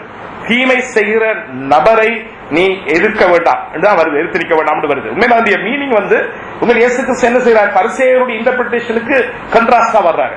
பரிசேயருடைய இன்டர்பிரேஷன் என்ன, தீமையை நீ எதிர்க்க வேண்டும். எப்படி தீமை செய்வதன் மூலமா? அப்ப தீமையை நீ எதிர்க்க வேண்டாம் என்று சொல்லும் பொழுது நீ தீமை செய்ய வேண்டாம் அவனுக்கு அவ்வளவு சொல்றாரே தவிர தீமையை நீ கையாள வேண்டாம் என்று சொல்லல. நான் சொல்ற புரியுதா உங்களுக்கு? அதாவது பரிசேயர் வேதப்பாடு இன்டர்பிரேஷன் என்ன, கண்ணுக்கு கண் பல்லுக்கு பல், தீமைக்கு தீமை செய்ய வேண்டும். அவருடைய என்ன சொல்றாரு, தீமை செய்கிற மனுஷனுக்கு நீ திரும்பி தீமை செய்ய வேண்டாம். இதான் அவர் முதல் தீமையை எதிர்த்து நிற்க வேண்டாம் என்ற வார்த்தையுடைய பொருளே தவிர அவர் தீமையை நீ கையாள வேண்டாம் என்பதனுடைய வார்த்தையினுடைய பொருள் அல்ல. இப்ப நம்ம யோசிக்க வேண்டிய விஷயம் என்னன்னா, ஒரு தீமை நமக்கு ஏற்படும் பொழுது சரி ஒருத்தர் வந்து இயேசு கிறிஸ்து கண்ணத்தில் அடிச்சுட்டான் சரிதானே. இப்ப இயேசு கிறிஸ்து கண்ணத்தில் அடிக்கிற போது அவருக்கு இருக்கக்கூடிய ஆப்ஷன்ஸ் என்ன? இப்போ நம்ம ஆப்ஷன்ஸ் நம்ம கிரியேட் பண்ணோம். ஒவ்வொரு இண்டிவிஜுவல் சிச்சுவேஷன்ஸும் வந்து வித்தியாசமா இருக்கும். நமக்கு தீமை ஏற்படுகிற சூழ்நிலைகள் வித்தியாசமா இருக்கு. இப்ப நமக்கு இருக்கிற ஒரு ஆப்ஷன் என்ன, ஒருவன் வந்து இயேசு கிறிஸ்து கண்ணத்தில் அடிக்கிறான். என்ன செய்வீங்கம்மா? உங்களோட கண்ணத்தில் அடிச்சா நீங்க என்ன பண்ணுவீங்க? என்ன செய்யலாம்? என்ன செய்யலாம்? என்ன ஆப்ஷன்ஸ் இருக்கு எங்களுக்கு? நம்ம எப்படி கையாளுறது? திருப்பி இப்ப ஜூதருடைய இன்டர்பிரேஷன் அவங்களுக்கு அவங்க எடுத்துக்கொண்ட ஆப்ஷன் வந்து திருப்பி குடியா கண்ணத்துல அடிச்சா திரும்பி அடி, கண்ணுக்கு கண் பல்லுக்கு பல். அப்ப ரிட்டலியேஷன் என்ன? திருப்பி அடிக்கிறது, அடிக்க அடி என்ன? அப்ப நீங்க பாத்தீங்கன்னா இன்னைக்கு இந்த வாட்ஸ்அப்ல எல்லாம் பாத்தீங்கன்னா அடிக்க அடி இருக்குது. அப்படியே கிறிஸ்தவர்களை பழிக்கு போட்டோன்னு அங்க யோகி ஒரு குரங்கோடு இருக்காரு, இணை இனத்தோடு சேர்க்கிறது. கிறிஸ்தவர்கள் திருப்பி அடிக்கிறான். திருப்பி அடிக்கிறதானே? அடிக்க அடி. அவன் நம்மளை கிண்டல் பண்ணா நீ அவனுக்கு கிண்டல் பண்ணு. அவனுக்கு அநீதியா ஏதாவது செய்தா நீ இந்த சமயத்தை அநீதியா ஏதாவது பண்ண, அதுக்காக பண்றது. அடிக்க அடி என்ன? திருப்பி அடி, ரிவெஞ்ச், ரிட்டலியேஷன் என்ன? பழி வாங்குறது, அடிக்க அடிக்கிறது, அது ஒரு ஆப்ஷன். இதுதான் ஜூதர்கள் சொன்னாங்க. பரிசேயர் வேத பாரம் எப்படி படிச்சாங்கன்னா கண்ணுக்கு கண் பல்லுக்கு பல்லு வேற சட்டமே சொல்லுதியா. அப்ப ஒருவன் உனக்கு ஒரு கணத்துல அடிச்சா நீ மற்ற கணத்துல பல்லாரன்னு கொடுத்து விடு. பல்லுக்கு பல், கண்ணுக்கு கண், திருப்பி அடி. திருப்பி அடிக்கிறது ஒரு ஆப்ஷன். அது பரிசேயர் வேத பாரம் உபதேசமே அதுதான், அது ஒரு ஆப்ஷன். அடுத்த இன்னும் வேற என்ன ஆப்ஷன் இருக்கு? திருப்பி அடிக்கிறத தவிர வேற என்ன செய்யலாம்? உங்களுக்கு ஒரு ஆள் கண்ணத்துல அடிச்சா என்ன பண்ணுவீங்க? சரி சடாரன்னு நீங்க சரி நீங்க பஸ்ல போறீங்க, நடந்து இடம் பிடிக்கிறதுக்கு ஓடுறீங்க, ஒரு ஆளை இடிச்சிட்டீங்க, அந்த அம்மாக்கு கோவம் வந்துருச்சு அல்லது ஐயா கோவம் காலை இடிச்சிட்டீங்க, பல்லாரன்னு கண்ணத்துல அடிச்சு விட்டாரு. நமக்கு இருக்க ஆப்ஷன்ஸ் என்ன? நம்ம ஏதாவது வாழ்க்கையில் இதெல்லாம் சந்திக்கிற விவரங்கள் நம்ம சந்திக்கிறோம். இயேசு கிறிஸ்துக்கு இருந்திருக்கக்கூடிய ஆப்ஷன்ஸ் என்ன? அவர் திருப்பி அடிச்சிருக்கலாம், அவருக்கு முடியும். அவர் கட்டி வச்சிருக்கலாம், பெரிய விஷயமே கிடையாது. அவர் பிலாத்திட்டே சொன்னாரு, என்னுடைய ராஜ்யம் இந்த உலகத்துக்கு ராஜ்யம் போல இல்ல, என்னுடைய ராஜ்யம் இந்த உலகத்தை போட்டதா இருந்தா நான் வந்து பிதாவுலகத்தில் வேண்டிக் கொள்வேனாகி பல்லாயிரக்கணக்கான படைகள் வந்து என்னக்காக பொருடுவார். சரிதான். அப்ப என்ன இந்த சங்கிலியில கட்டி வச்சிருக்கலாம் ஒரு விஷயமே கிடையாது. இயேசு கிறிஸ்து திருப்பி அடிக்கணும்னு சொன்னா அவருக்கு அது பெரிய விஷயம் கிடையாது. தூக்கட்டா அவன் செத்து போயிடுவான். ஏன்னா செத்து போட சொன்னா செத்து போயிடுவான். காத்தை கடவை பார்த்து சும்மா இருந்தா சும்மா இருக்குது. அந்த விதமான பல்லமை உள்ள ஆண்டவர். ஆனா அப்ப அவர் திருப்பி அடிக்கிறது ஒரு ஆப்ஷன் அவர் எடுக்கல. அது இங்க தெளிவா சொல்றாரு, நீ தீமையை தீமையால் கையாள வேண்டாம் சொல்றாரு. தீமையை தீமையால் கையாள வேண்டாம், ரிவைஸ் பண்றதை அவர் ஏற்றுக்கொள்ள. அல்லது இன்னொரு ஆப்ஷன் வந்து விட்டு விலகுவது, எஸ்கேப். அப்ப நிறைய பேர் நம்ம செய்யறதுதான் என்ன, நிறைய பேர் என்ன யோசிக்கிறோம், நமக்கு யாராவது தீமை செய்யறாங்க உபத்திரம் பண்றாங்க, நம்ம அந்த இடத்த விட்டு விலகிடுவோம், மெல்லமா அனுப்பி அப்படியே போயிடுவோம். அப்படியே அப்ப என்ன செய்யாச்சு? தீமையிலிருந்து விலகி வாழ்ந்தாச்சு. என்ன, இந்த தெருவில் ஒரு பார் வந்துருச்சுன்னா இந்த தெருவுக்கு நிறைய பேர் குடியுறைவாங்க ஒரு இடத்துக்கு. தமிழ் தெளிவா சொல்லியிருக்கு. இப்ப நம்ம தெருவில் ஒரு பார் வந்து வச்சுக்கொள்ளுங்களேன், மக்கள் என்ன செய்வாங்க? ஒரு 10 குடும்பம் வெளியே போயிடும். பொண்ணுங்க எல்லாம் இருக்குது, இதெல்லாம் போய் வர முடியாது, சீக்கா அடிக்கிறானுங்க, என்ன விசில் அடிக்கிறானுங்க, என்னத்துக்கு வம்பு நமக்கு? நம்ம வேற ஊருக்கு போயிடுவோம். Withdrawal, escape. அந்த சிச்சுவேஷன்ல இருந்து நம்ம என்ன செய்யலாம்? விலகி போயிட்டா பிரச்சனை முடிஞ்சு போச்சு. நம்ம வந்து அப்ப என்ன செய்யறது? விலகி போறது நமக்கு தீமை. அல்லது வந்து என்ன செய்யறது? பசிவ் சப்மிஷன், அமைதியாய் சகிப்பது. அடிங்க அடிங்க, எவ்வளவு நேரம் அடிங்க, அவன் பாப்பா எவ்வளவு நேரம் அடிச்சாலும் தாங்குவான், அவன் பாட்டுக்கு அடிச்சுட்டு இருப்பான். நிறைய பேருக்கு அதான் நடக்குது. யோசிச்சு பாருங்க, தீமை நடக்குது, நீங்க கண்டுக்காம அதை கையாளாம விலகியும் போக முடியல, அல்லது இந்த இடத்த விட்டு போக பார்த்தா போக முடியல, நம்மளுக்கு வசதி இல்லை. அப்ப என்ன பண்றது? வாழ வேண்டியது உள்ளங்க, வேற என்ன பண்றது? அப்புறம் நம்ம சகிச்சு வாழ்வோம். ஏன்னா இன்னைக்கு செய்யறத விட நாளைக்கு தீமை அதிகம் செய்வான், தீமை தொடர்ந்து போயிட்டே இருக்கும். ஆனா நம்ம சகிப்போம், எவ்வளவு வேணாலும் சமைக்கலாம். என்ன, அப்ப நம்ம என்ன செய்வோம்? நீ வேணா அடிக்கிற அளவு அடிச்சுக்கமாவனே என்று சொல்லி இது பண்றது. வேற என்ன ஆப்ஷன் இருக்கு? அதுதான் இயேசுக்கு செய்வார் கூட இருக்கு, ஆக்டிவ் பசிவிசம். அதாவது தீமையை தீமையால் கைகொள்ளாமல் நன்மையால் எதிர்கொள்வது, தீமைக்கு நன்மை செய்வது. அது இன்னொரு ஆப்ஷன். உங்களுக்கு தீமை செய்தவனுக்கு நன்மை செய்வது சிலர்ல கஷ்டமான விஷயமா இருக்கும். இப்ப அன்னைக்கு ஒரு பேசிட்டு இருக்கும்போது அம்மா சொன்னாங்க, படிப்பிட்டு இருக்கும்போது ஒரு பையன் வந்து அவர் நிறைய நல்ல கோர்ஸ் இருக்குது, அந்த பையனுக்கு போன் வந்து தேவைப்பட்டிருக்கு. அவன் சின்ன போன அவளை பிறகு யார் போன் இல்லை, களவெடுத்துட்டான். அப்ப அவங்க கேட்டாங்க, நாங்க எப்படி கையாளலாம்? படிக்கும் போது கேட்டாங்க, இது எப்படி கையாளலாம்? நான் கேட்டேன், எப்படி நீங்க கையாளலாம்னு. ஒரு வழி வந்து அவன் தெரிஞ்சுட்டத போய், தம்பி அந்த போன் நீ எடுத்தாலீங்க வாயா, போன் தேவைன்னா கேட்டுக்கல தம்பி, இது தப்பு இல்லையா என்று போட்டு என்ன செய்யலாம்? இல்ல இது நல்ல போனப்பா, இதை வச்சு பாவி என்று சொன்னா என்ன நடக்கும்? அப்படின்னு கையாளலாம்ல. அது ஒரு ஆப்ஷன் தானே, அது ஆப்ஷன் இல்லையா? அப்படி ஒரு ஆப்ஷன் இருக்கா இல்லையா? இல்ல நான் சொல்றேன், அப்படி ஆப்ஷன் இருக்கு, ஒரு வசதி இருந்தா. நான் சொல்றேன், அதாவது ஒருத்தவங்க திருடிட்டான், அவனுக்கு ஒரு தேவை இருந்தனால திருடிட்டான் வச்சுக்கோ, நம்ம திருட தெரியுது, நம்ம சொல்றோம் தம்பிங்க அது அப்படியே நம்ம விட்டுட்டா விஷயம் டெய்லி வந்து கலந்துட்டே இருக்க போறான். இது எப்படிதான் சொல்றது? சில வீடுகளை தெரியுமா அவங்களுக்கு, சொந்தக்காரனா பையனா இருப்பான், அவன் வந்து அவன் வீட்டு சாமான ஒழிச்சு வச்சிருவான். என்னது, அவர்கிட்ட சொல்லவும் முடியல, அவனை வரவுகளாலும் சொல்ல முடியல. அப்ப நம்ம வித்துறோம். என்னது, நம்ம வந்து அதை சகித்துக்கு இந்த ரெண்டையும் சேர்ந்து தீமையை சகிப்பது நம்ம வித்ரோலா இருக்கிறது. அப்ப அவன் என்னத்தெல்லாம் களவெடுக்கிறான்? போன களவெடுத்து வித்துறான், போன எல்லாரும் தொலைச்சு வைங்க, என்ன அந்த மாதிரி கையாளுறது. அப்ப அதே மாதிரி இங்க வா தம்பி, இந்த போனை நீ தான் எடுத்த, எனக்கு தெரியும் இந்த போன் நீ எடுத்துட்டு இருந்தா சொல்லிச்சு, இங்க வா என்ன பிரச்சனை உனக்கு, போன் வேணுமா, என்னோட கேள்வி உனக்கு தேவையில்லை அப்படின்னு கையாளலாம்ல. இன்னொரு ஆப்ஷன் இருக்கு, சரிதானே? அப்ப ஆப்ஷன்ஸ் இருக்குது இல்லையா? இப்ப பரிசேடைய ஆப்ஷன் என்ன சொன்னா, நீ வந்து தீமையினால எதிர்கொள்வது ஒரு ஆப்ஷன். அடிக்கு அடி, பல்லுக்கு பல், கண்ணுக்கு கண். இப்ப கிறிஸ்தவர்களாக நாங்க வந்து பல நேரங்கள்ல நம்ம கொள்கை ரீதியாக நம்ம விளக்கங்கள் சொல்றது வேற விஷயம். கலெக்டிவான விஷயங்கள்ல கலெக்டிவாவே நம்ம வந்து நம்மள அவங்க அசிங்கப்படுத்துறாங்கன்னா அவங்களை அசிங்கப்படுத்துறாங்க. யாராவது ஒரு பாதிரியார் ஏதாவது பண்ணிட்டாருன்னு ஒரு போட்டா டக்குண்டு இந்த சுவாமியார் எப்பயாவது 100 வருஷம் 10 வருஷத்துக்கு நடந்தது டக்குண்டு எடுத்து எல்லா வலைப்பு நிலையும் போட்டு அது இது 3 வருஷத்துக்கு முந்தினது பிரதர் இப்பதான் அந்த மாதிரி போக்கஸ் பண்ணுவாங்க. ஏன்னா நம்ம அடிக்கு அடி விடுவோம். சரிதான்? இப்ப கிறிஸ்தவத்தை பற்றி தப்பா பண்றதுக்காக ஒரு பாதிரியான ஒரு தப்பு பண்ணிட்டாருன்றத ஒரு போக்கஸ் பண்ணி ஏதாவது போட்டாங்கன்னா நம்ம நாட்டில் பார்ப்பாங்க, எங்கடா இருக்குது ஒரு பதில். என்ன பண்ணுவோம், 5 வருஷத்துக்கு முன்னாடி ஒரு சாமியா குடி விட்டுருப்பாரு, அதை எடுத்து போட்டு இந்த பா இப்ப புடி விட்டா என்னோட பதிவு போட, இது 5 வருஷத்துக்கு முன்னாடி ஆப்ஷன்ஸ். இப்ப நிறைய ஆப்ஷன்ஸ் இருக்கு. நம்ம வந்து எப்படி கையாளுறது சரியன்னு தான் நம்ம கேட்கணும். அப்ப தனிப்பட்ட முறைகளையும் கூட இயேசு கிறிஸ்து தனிப்பட்ட உறவை பற்றி தான் இங்க கூட பேசுறாரு, இந்த இடத்துல பேசுறாரு. அப்ப இயேசு கிறிஸ்து இங்க பேசும்போது என்ன சொல்ல முயற்சிக்கிறார் தான் நம்ம யோசிக்கணும். உண்மையில வந்து இயேசு கிறிஸ்து வந்து இங்க வச்சு பாருங்க, இப்ப கண்ணுக்கு கண் பல்லுக்கு பல் உரைக்கப்பட்டதை கேள்விப்பட்டிருக்கீர்கள். நான் உங்களுக்கு சொல்கிறேன், தீமையை எதிர்த்திருக்க வேண்டாம், அல்லது தீமைக்கு நீங்கள் தீமை செய்வதன் மூலமாக கையாள வேண்டாம் என்று சொல்லிட்டா ஓகே, சரிதான்? அப்படின்னு சொல்லிட்டாலே முடிஞ்சு போச்சு விஷயம். அவங்க ஏதோ சொல்லி, ஆனா அங்கால வந்து ஒரு 4 இல்லஸ்ட்ரேஷன் கொடுக்கிறார். இந்த 4 இல்லஸ்ட்ரேஷனும் தீமையை கையாளுவதை குறித்து, எங்களுக்கு தீமை செய்வதை நாங்கள் எப்படி கையாள போற சிச்சுவேஷன் என்பதை குறித்து ஏதோ ஒன்று ஒரு பொதுவான விஷயத்தை ப்ரொபோஸ் பண்ற மாதிரி இல்லையா? இந்த 4 விஷயத்தை சொல்றாரு. இந்த 4 விஷயம் சேர்ந்து பொதுவான ஒரு விஷயத்தை ப்ரொபோஸ் பண்ற மாதிரி இல்லையா? வச்சு பாருங்க. ஒன்று, ஒருவனுடைய வலது கண்ணத்தில் அடைந்தால் அவனுக்கு மறு கண்ணத்தை திருப்பி கொடு.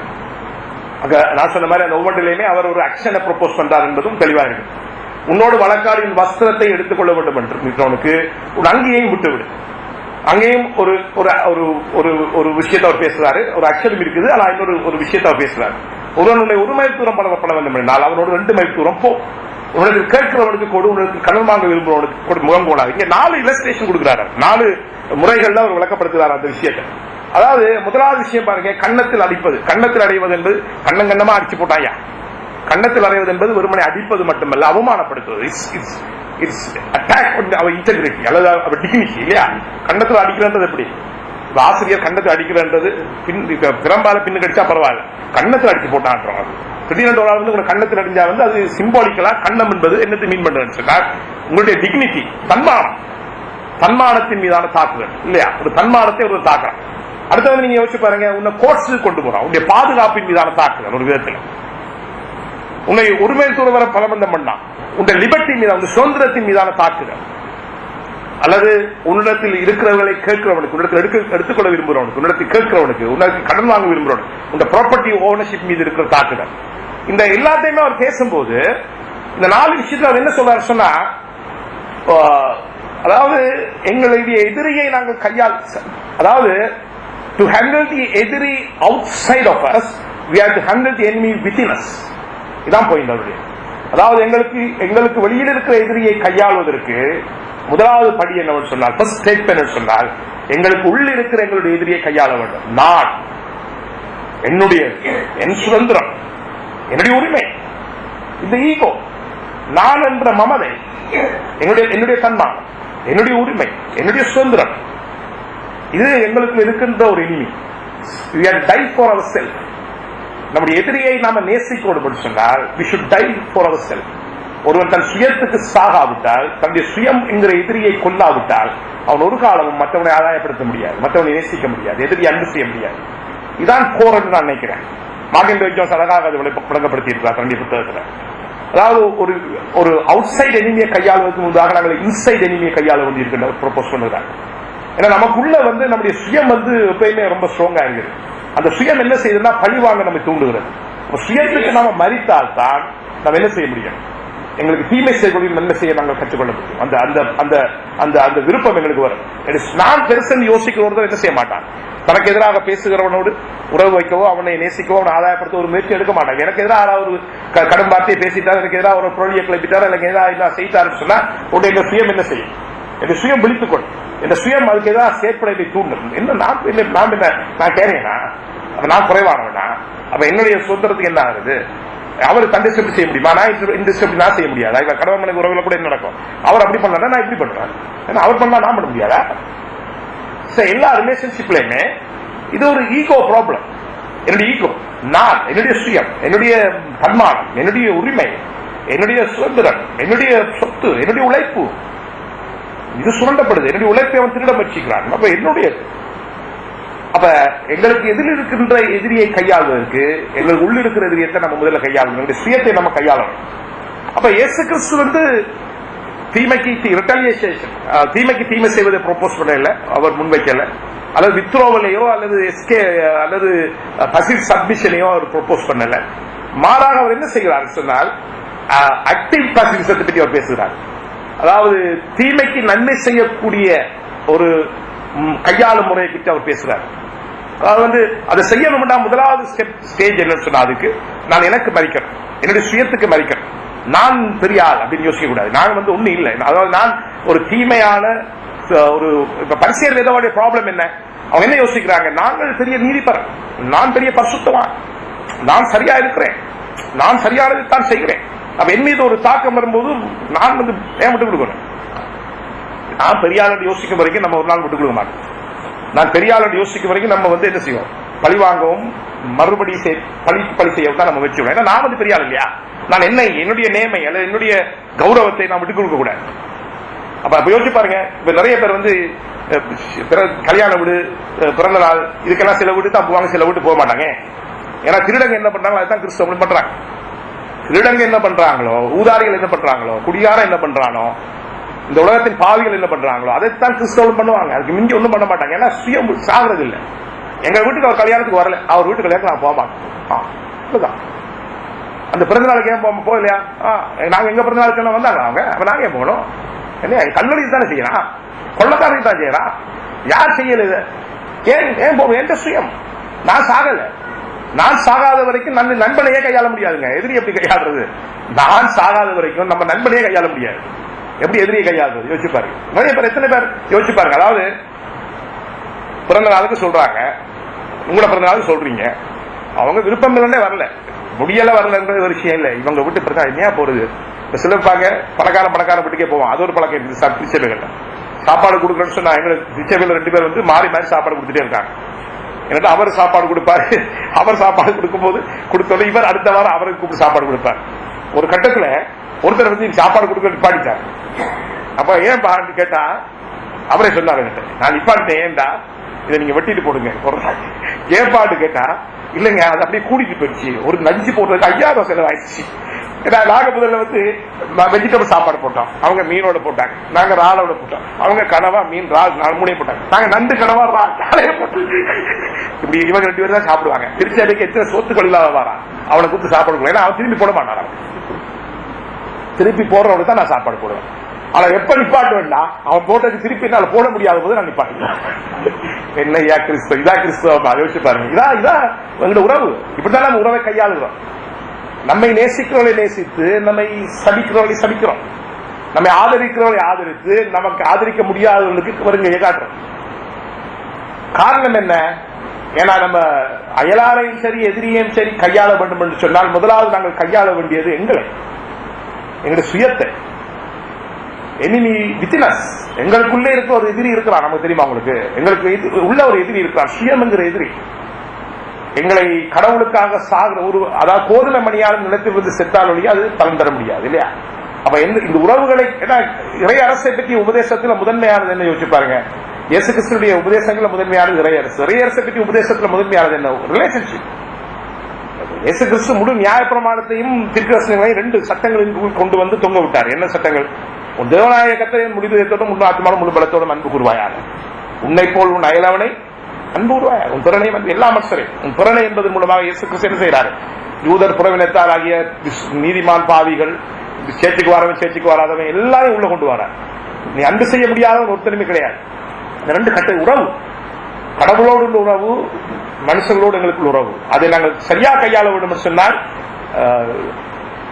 ரிலேஷன்ஷிப் ஆஃப் அவர் ஹிம்செல்ஃப், ஒரு மனிதன் தனக்குள்ளே இருக்கிற வேண்டிய உறவு நம்ம முதல்ல அதை கையாள வேண்டியிருக்கு. எனக்குள்ளே எனக்கு இருக்கிற உறவு, என்னுடைய சுயம். உண்மையில இந்த 4 இல்லஸ்ட்ரேஷனும் அதுதான் எங்களை காண்பிக்குது. உன்னுடைய டிக்னிட்டி அல்லது உன்னுடைய லிபர்ட்டி அல்லது உன்னுடைய செக்யூரிட்டி அல்லது உன்னுடைய ப்ராப்பர்ட்டி ரைட்ஸ் இதன் மீது அட்டாக் வரும் பொழுது, இதெல்லாம் அவரே சொல்றாரு, தீமைக்கு தீமை செய்ய வேண்டாம் சொல்றது மூலமா இதெல்லாம் அட்டாக் பண்ணப்படும் பொழுது நீ உங்க சுயத்துக்கு இடம் கொடுக்காத சொல்றாங்க. என்னோட சுயம் என்ன செய்கிறது? உன்னை ஒரு பொருட்டாக யோசிக்குது. நான் பெரியவன் யோசிக்குது. நான் பெரியவன் கிடையாது. நான் ஒரு துன்மார்க்கன், நான் ஒரு பாவி. நீதி வேதபார பரிசுடைய நீதியுடைய சென்ட்ரல் பாயிண்ட் ஆஃப் வியூ என்ன தெரியுமா? நாங்கள் கடவுளே பார்த்தா மெய்சிலிக்கிற அளவுக்கு பரிசுத்தவான்களா இருக்கிறோம். அதாவது தெளிவாக மத்திய 18 காண்பிக்கிறார். ஒரு ஆயக்காரனும் பரிசையும் ஜபிக்க வரான். ஆயக்காரன் மேல பார்க்க முடியல. அவன் தலையை குடிஞ்சிட்டு அழுதுகிட்டு மார்பல் அடிச்சுக்கிட்டு, ஐயரே நான் சமூகத்துக்கு வர தகுதியற்றவன் அப்படின்னு கதறான். அப்புறம் பரிசேயன் வாரான். பரிசேயன் ஜபிக்கும் போது எப்படி ஜபிக்கிறான்? ஆண்டவரே என்ன பார்த்தா உமக்கே கொஞ்சம் புல்லரிக்கும், உங்களுடைய பரிசுத்தத்துக்கு கொஞ்சம் தான் அப்படி இருக்கேன், இல்லாட்டி கொஞ்சம் விட்டா எல்லாம் மூக்கு மேல போயிருக்கேன். என்ன நான் தசம கரெக்டா கட்டுக்கிறேன், 5 வேளை தொழுகிறேன், அப்படி இருக்கிறேன், இப்படி இருக்கிறேன், இதெல்லாம் பண்றேன், இந்த மாதிரி பரிசுத்தம் கிடையாது. மக்கே புல்லரிப்பா இருக்க அளவுக்கு நான் பரிசுத்தமாக இருக்கிறேன். இல்ல மக்கே பரிசு சிரித்து போகுது. அந்த பேசி அவனை பேசி பேசும்போது அவனுக்கே சிரித்து போகுது. கடைசியா அந்த பாவி மாதிரி இருக்க நான் பாரு அவனோட ஒப்படி சொல்றேன். அதனால இதுதான் பரிசேயர் வேதபாட நீதியினுடைய மையம், அவருடைய அணுகுமுறைகளின் மையம். அந்த அணுகுமுறையின் மையத்தில் என்ன இருக்குன்னா சுயம் இருக்குது, சுய நீதி இருக்குது, சுயம் என்ற கௌரவம் இருக்குது. நான் என்னுடையது, எனக்கு சொந்தமான என்னுடைய சுதந்திரம். ஆனா இயேசு கிறிஸ்துவனுடைய பரிசுத்தத்திலே அல்லது இறையரசு நீதியிலே என்ன இருக்கு சொன்னால், மற்றவர்களுடைய டிக்னிட்டி, மற்றவர்களுடைய சுதந்திரம், மற்றவர்களுக்கு இருக்கின்ற பொருளாதார தேவைகள், மற்றவர்களுக்கு பாதுகாப்பு, இதுதான் மையம். இயேசு கிறிஸ்து கடவுள் இயேசு கிறிஸ்து இந்த உலகத்துக்கு அனுப்பும் போது அதைத்தான் மாடலா கொடுக்கிறார். அவர் தேவனுக்கு சமமாயிருப்பதை கொள்ளையாடிய பொருளாக இல்லாமல் தம்மை தாமே வறுமையாக்கி அடிமை ரூபம் எடுத்து மனித சாயலாகி சிலுவையின் மரண பரிந்தம் கீழ்ப்படிந்தவராகி சொல்லி வாசிக்கிறோம். அவர் என்ன செய்யறாரு? அங்க நான் விட்டு அவர் இறங்கி வாரார். அங்க அவர் நான் என்று அவர் தேவனுக்கு சமமாக இருக்கிற அந்த நிலையிலிருந்து இறங்கி நமக்காக வாரார். மற்றவனை ஆதாயப்படுத்த முடியாது. தேவனுக்கு நாங்கள் சத்துருக்களாக இருக்கையில் எங்களை ஆதாயப்படுத்துவதற்காக அவர் என்ன செய்கிறார்? அவர் எங்களை நேசித்து எங்களுக்காக தன்னை குமாரனை கொடுக்கிறார். அப்ப இறைவனுக்கு நாங்கள் சத்துருக்களாக இருக்கையிலே, அப்ப எங்களுடைய அயலார் சத்துருக்களை நாங்கள் கையாளும் பொழுது இறைவன் எங்களை எப்படி கையாண்டவரோ அப்படித்தான் நம்ம கையாளணும். நீங்கள் மற்றவங்க உங்களுக்கு என்ன செய்ய யோசிக்கிறீங்களோ நீங்க அதை அவனுக்கு செய்யுங்கன்னு சொல்றாரு. இந்த மத்தேயு இந்த வேத பகுதியில் முடியும் பொழுதும் இந்த கன்க்ளூஷன் ஸ்டேட்மெண்ட்டுக்கு அவர் வரும்போது இதைத்தான் சொல்றார். அல்லது மத்தேயு 22ஆம் அதிகாரத்திலே அவர் அந்த நியாய பிரமாணத்தை பற்றி பேசும் பொழுதும் அவர் அந்த 2வது பிரமாணம் என்னென்று இதுக்கு சமமான பிரமாணம் என்று பற்றி சொல்லி போட்டோம். நீங்க மற்றவங்களுக்கு என்ன செய்யணும் எதிர்பார்க்கிறீங்க, நீ அதை மற்றவனுக்கு செய்யவே நியாய பிரமாணம் கஷ்டமா இருக்குது அப்படின்னு முடிகிறார். அப்ப இந்த விஷயங்கள் எல்லாத்திலையும் இயேசு கிறிஸ்து ப்ரொபோஸ் பண்ற முதலாவது பாயிண்ட் என்னன்னு சொன்னா, முதலாவது உங்க எதிரியை நீ கையாள வேண்டும் சொன்னால் முதல்ல உனக்குள்ள இருக்கிற எதிரியை நீ கையாள வேண்டும். உனக்குள்ள இருக்கிற சுயம்ங்கிற எதிரியை நீ கையாளாதவரை நீ உனக்கு வெளியில் இருக்கின்ற எதிரியை நீ கையாள முடியாது. உனக்கு தீமை செய்கிறவனை, உன்னை சத்துருவை, உன்னை பகைக்கிறவனை நீ கையாள முடியாது. நீ மாறா என்ன செய்ய போற? நீ நேசிக்கிறவனை நேசித்து உன்னை பகைக்கிறவனை பகைக்க போற. இதைத்தான் நீ செய்ய போற. மாறாக உன்னுடைய முதன்மையான வேலை என்ன? சுயத்துக்கு நீ மறிக்கணும். உனக்கு உள்ள இருக்கிற எதிரியை நீ கையாளணும். கிறிஸ்தவர்களாக எங்களுடைய முதலாவது பணி அதுதான். நாங்கள் முரண்பாடுகளை கையாள வேண்டும் என்று சொன்னால், நான் என்னுடையது, என்னுடைய சுதந்திரம், என்னுடைய உரிமைகள் என்றதை விட்டுக் கொடுப்பதற்கு நாங்கள் தயாராக இருக்க வேண்டும். அதுக்கு அப்பால நாங்கள் யோசிக்க முன்வர வேண்டும். இப்ப நம்ம எவ்வளவு டைம் இருக்கு? இதை தொடரலாமா அல்லது அடுத்தது போயிடலாம்? எனக்கு கொஞ்சம் 15 நிமிஷம் போகலாமா?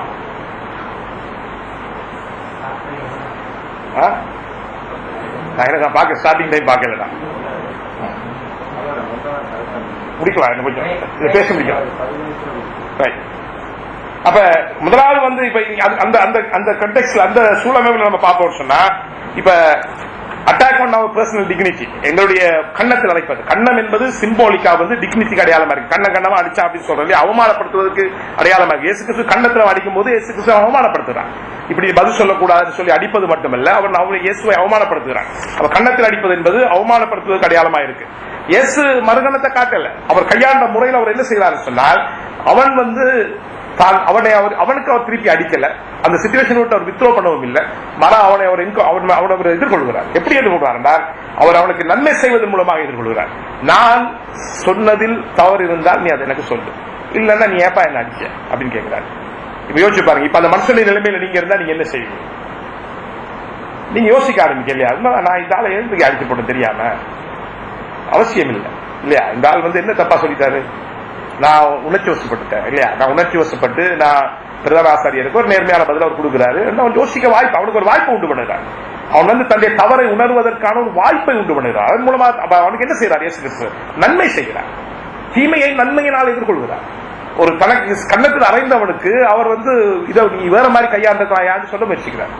நீ இப்படி கையாண்டு வேண்டிய அவசியமே கிடையாது, இதை வேற மாதிரி கையாண்டிருக்கலாம். யோசிச்சுப்பார், நான் சொன்ன தப்பு இருக்குதா? தப்பு இருந்தா நீ அதை சொல்லுப்பா. அப்படின்ட்டு நீ என்னத்துக்கு அடிக்கிற, நீ எனக்கு உனக்கு என்ன அதிகாரம் இருக்குதா, இல்லை ஏன் அடித்தாய் நீன்னு கேட்கிறார். அப்ப அவர் இயேசு கிறிஸ்து அவர் என்ன செய்கிறார்? ஒரு கண்ணத்தில் இருந்தால் மறுகணத்தை காத்து என்பதுடைய பொருள் அதுதான். அதாவது உனக்கு தீமை செய்கிறவனுக்கு நீ நன்மை செய், அவனை உணர்த்தும்படி நீ முயற்சி பண்ண, அவனுடைய தவறை உணர்த்தும்படி நீ. ஆனா அது வந்து நீ தவறு எப்படி உணர்த்துறதுன்றதுல நம்ம ரொம்ப கவனமா இருக்கணும். ஏன்னா அவனுடைய கோபத்தை திரும்ப தூண்ட முயற்சிக்க கூடாது. இப்ப சில பேர் வந்து என்ன சொல்லுவாங்கன்னா, லிட்டரலா கூட நீங்க யோசிச்சு பாருங்க, ஒரு கண்ணத்தில் அடிப்போம். ஒரு பொதுவா வந்து வலது கண்ணத்தில் அடிக்கிற பொருள் என்ன? வலது கண்ணத்தில் அறைவது என்பதே சிலர்கள் அதை கருத்து வந்து அவமானப்படுத்துவது அடிப்பது என்பதை பர்பஸ்ஃபுல்லாக சொல்றாரு. என்ன இப்ப நீங்க சாதாரண அடிக்கும் போது என்னத்தில் அடிப்பீங்க? என்ன கண்ணத்தில் அடிப்பீங்க? இடது கண்ணத்தில் அடிக்க முடியும். சாதாரணமா அடிக்கும் போது எப்படி அடிப்பீங்க? பொதுவா என்ன இப்ப பிள்ளைகள் அடிக்கும் போது நீங்க இப்படி கையை இப்படி கொண்டு போய் இப்படி அடிப்பீங்களா? இப்படி இப்படி இப்படி இப்படி அடிப்பீங்களா? அப்பா அம்மா எப்படி எப்படி அடிப்பீங்க? என்ன தலா தலா தலா தலா ரெண்டு அடிப்பாங்க இல்லையா? ஆனா நீங்க வலது கண்ணத்தில் அடிக்கணும்னா உங்க கண்ணத்தை உள்ள கொண்டு வைத்தா அடி, கையை உள்ள கொண்டு வைத்தா அடிக்கணும். இப்படிதான் அடிக்கணும் வலது கண்ணத்தில். அப்ப இது வந்து உண்மையா அவமானப்படுத்துகிறதுக்காக அடிக்கிறது. அதிகாரிகள் அந்த ஆட்கள் அவமானப்படுத்துவது, ஒருவனை அவமானப்படுத்தணும்னா இப்படிதான் அடிப்பாங்க. அடிச்சா அது வந்து அவமானப்படுத்துற என்பதுடைய பொருள்.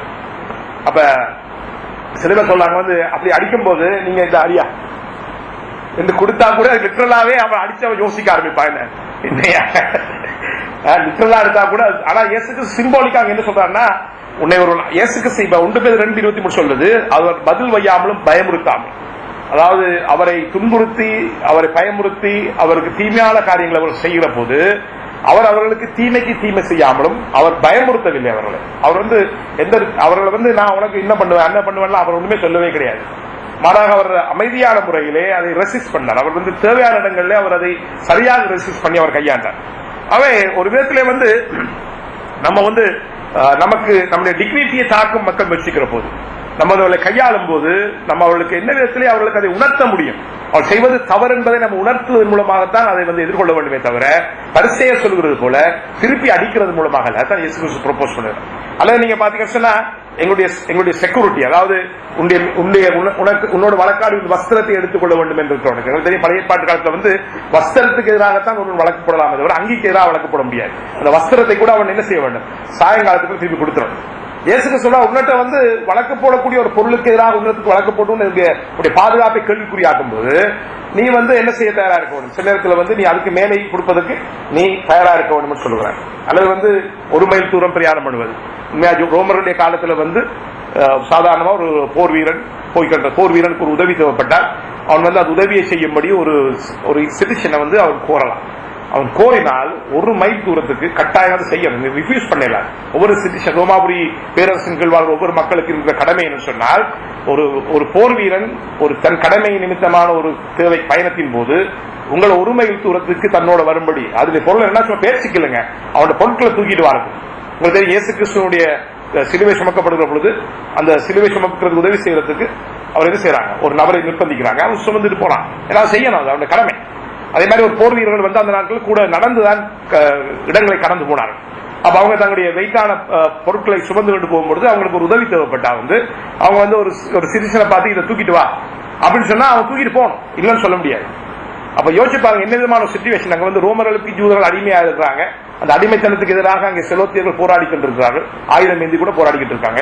அங்க வந்து இந்த பேக்கை தூக்கிட்டு வான்னு சொல்லி ஒரு போர் வீரன் தன்னுடைய ஆயுதங்களையோ அல்ல ஆயுதங்களை கொடுக்க மாட்டாங்க, கூடுதலா அவனுடைய பொதிகளை கொடுக்கும் போது இவன் வந்து 1 மைல் தூரத்துக்கு வந்து அவன் கொண்டே போகணும், சட்டப்படியே கொண்டு போகணும். அது எவ்வளவு ஒரு லிபர்ட்டிக்கு எதிரான ஒரு இலங்கையில வந்து ஸ்ரீலங்கா ராணுவம் இப்படி செய்ய முடியும் சொன்னா நாங்க என்ன மாதிரி யோசிப்போம்? அதாவது ஆமா யோசிச்சு பாருங்க. அதாவது உங்களுடைய சுதந்திரம் பாதிக்கப்படுகிறது. அதுவும் எப்படி பாதிக்கப்படுதுன்னா, உங்களை ஆளுகை செய்கிற உங்கள் மீது உங்களுடைய சுதந்திரத்தை பறித்திருக்கிற இன்னொரு வேற்று அரசு உங்களை நிர்பந்திக்கிறது. ஆனா அந்த மாதிரி சிச்சுவேஷன்ல உங்களுடைய அட்டிடியூட் என்னவா இருக்கணும் சொல்ற, நீ வந்து அவங்க 1 மைல் தூரம் கூப்பிட்டா நீ வாலண்டரியா 2 மைல் தூரம் போ அப்படின்னு சொல்றாரு. இயேசு கிறிஸ்து என்ன சொல்றார்? ஒரு சட்டம் உங்களை சில விஷயங்களுக்கு நிர்பந்தித்தால் கிறிஸ்தவர்களாக நீங்கள் சட்டத்திற்காக அல்லாமல் மனப்பூர்வமான சந்தோஷத்தின் நிமித்தமாக நீங்கள் சட்டத்துக்கு கீழ்ப்படிங்கன்னு சொல்றார். நீங்க அதுக்கு கோ செகண்ட் மைல், நீங்கள் அதுக்கு மேல செய்யறதுக்கு தயாராக சட்டத்துக்கு மனப்பூர்வமா கீழ்ப்படிங்க. சில நேரம் சட்டம் உங்களுக்கு ஏற்புடையதா எல்லாம் இருக்கலாம். ஆனா பொதுவாக நீங்க சட்டத்தை மதிக்கிற மக்களா இருக்குன்னு சொல்றாங்க. இப்போ உதாரணமா இப்ப எங்களுக்கு டாக்ஸ் மாதிரி பிரச்சனைகள் இருக்குது. சட்டம் கொண்டு இருக்கலாம், நல்ல நோக்கம்னு சொல்றாங்க. ஆனா எங்களுடைய இன்டர்பிரேஷன், சிலருடைய அதிகமான மக்களுடைய இன்டர்பிரேஷன் அது ரொம்ப பாரமா இருக்குதுன்னு யோசிக்கிறோம். அதனால நம்ம டாக்ஸ் போடாம எப்படி சாமான் வாங்கலாம், டாக்ஸ் கொடுக்காம எப்படி வாழலாம் நம்ம யோசிக்கிறோம். ஆனா கிறிஸ்தவர்கள் நாங்க அப்படி செய்ய முடியுமா? உண்மையில இன்னொரு சிலர் அதை இன்டர்பிரேட் பண்ணும்போது எப்படி சொல்றாங்க சொன்னா, ஒரு மைல் தூரம் போறதுக்கு தான் சட்டப்படி உரிமை இருக்கு. அப்ப 2வது மைல் தூரம் போனா என்ன நடக்கும்? அங்க ரோம போர் செய்வதற்கு பிரச்சனை வரும். உங்களுக்கு உதாரணமா இப்ப ஒரு மைல் இவர் பொருளை கொடுக்கிறாரு, இப்போ ஒரு நபர் டெசிடிஷன் அவன் தூக்கிட்டு வாரான், ஒரு மைல் தூரம் முடிஞ்சிருச்சு. அங்க ரோமார்கள் ரோமானியா அகஸ்ட் சீசர் காலத்துல அவர் கொண்டு வந்த சட்டங்கள் மூலமாக கிரிமினல்ஸ் ஆக்டிவிட்டிஸ் எல்லாம் ரொம்ப குறைச்சி நல்ல போக்குவரத்து வசதிகள் ஏற்பட்டு மைல்கள் எல்லாம் நல்லா சரியா போட்டிருந்தாங்க.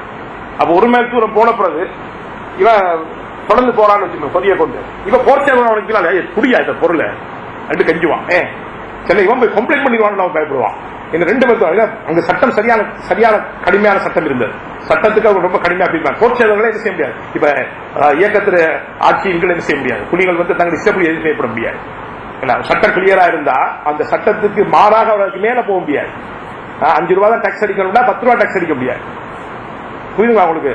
அப்ப நீ பியாண்ட் லோ, சட்டத்துக்கு மேலேயும் நீ போறதுக்கு தயாராயிரு என்று சொல்றாங்க. அப்ப அது கூட சிலடைய கருத்து ஒரு பசிவான சப்மிஷனை அங்க பேசல என்று சிலர் யோசிக்கிறார். சரி, இது ஒவ்வொரு விதமான ப்ரொபோசல்ஸ், ஒவ்வொரு ஆட்கள் ஒவ்வொரு விதமாக இன்டர்பிரேட் பண்ண முயற்சிக்கிறாங்க. ஆனா இயேசு தெளிவா என்ன சொல்றாரு? சட்டம் உனக்கு சில விஷயங்களை சொல்லுமா இருந்தால் உன்னுடைய லிபர்ட்டி பாதிக்கப்படுவதாக நீ யோசித்தாலும் பொதுவாக சட்டத்துக்கு கீழ்ப்படுகிறவனா நீ இரு. சட்டத்தின் மீதான உன்னுடைய பார்வை, உன்னுடைய லிபர்ட்டி, உன்னுடைய சுயம். அப்ப அங்க உன்னுடைய பிரச்சனை ஒரு இன்னொரு அரசு என்பதில் பிரச்சனை, மாறாக என்னுடைய சுதந்திரம். நான் வேற வேலையா போயிட்டு இருக்கேன், இவன் இன்னும் ஒரு மேல் தூரம் வார்டு கூப்பிடுறான். அப்ப அங்க அவர் உண்மையில அவர் சுதந்திரத்தை தான் உண்மையா அவர் கிரிட்டிக்கலா பார்க்க முயற்சிக்கிறார். உன்னுடைய சுதந்திரத்துக்கு நீ உன்னுடைய சுயம், திரும்ப உன்னுடைய சுயத்துக்கு நீ மறிக்கணும்னு சொல்ற. அல்லது 4வது பாயிண்ட் உன்னிடத்தில் கேட்கிறவனுக்கு முகம் கோணாது. உனக்கு கடன் வாங்க விரும்புகிறவனுக்கு நீ என்ன செய், உன்னிடத்து கேட்கவனுக்கு கொடு, உன்னிடத்து கடன் வாங்க விரும்புவனுக்கு முகம் கொண்டாது. ப்ராப்பர்ட்டியை பற்றி உன்னுடைய பார்வை இல்லை, என்னுடையது, என்னுடைய உழைப்பு, மை கார், மை பெட்ரோல், அது உண்மை இல்லை. உன்னிடத்தில் இருப்பதெல்லாம் கடவுள் உனக்கு கொடுத்திருக்கிறார். கடவுள், நீ ஒரு ஸ்டூவர்ட். இந்த உலகத்தில் உன்னிடத்தில் இருப்பதெல்லாம் கடவுள் உனக்கு கொடுத்த விஷயங்கள். அப்ப உன்னிடத்தில் ஒருவன் ஒரு உதவியை பெற விரும்பினால் நீ என்ன செய்ய, அது உனக்கு நீ யோசிக்காது. ஒரு விஷயத்துக்கு நீ மாறி இந்த செல்வம் தான் உன்னை காப்பாற்றும் என்று யோசிக்காது. உன் செல்வத்தினால் நீ கடவுளுக்கு ஊழியம் பண்ணு, உன் நக்கிரியைகளை காப்பா. ஒரு தேவையில் இருக்கிறான், அவனுக்கு ஒரு கடன் கேட்கிறான்னு சொன்னா நீ முகம் கோணாது, பர்சுகளை வச்சுக்க நீ இல்லைன்னு சொல்லாத. ஒரு கிறிஸ்தவர் பெரிய பர்சும் சிறிய கையமா இருக்கக்கூடாது. என்ன அப்படிதான் நிறைய பேர் நம்ம இருக்கோம். ஆனா நீதிமொழியை சொல்லுது, அதிகமா பிசினத்தினம் பண்ணியும் என்னது, அதிகமா பிசினத்தினம் பண்ணியும் ஓட்டாண்டியா போறவனும் இருக்கலாம், ஆனா வாரி இறைத்தும் திருப்தி அடைவாரும் உண்டு. அப்ப கிறிஸ்தவத்தின்படி என்ன உண்மை என்ன, கொடுக்க கொடுக்க காசு பர்சுகள் நிறைய, கொடுக்க கொடுக்க காசு பர்சு நிறையும். ஏன்னா கொடுக்கிறவன் என்ன நம்பி கொடுக்கிறான், கடவுளை நம்பி இருக்கிறான். அவ கடவுளை அவனுக்கு தேவையான கொடுப்பாரு, அதான் அதே பொருள்.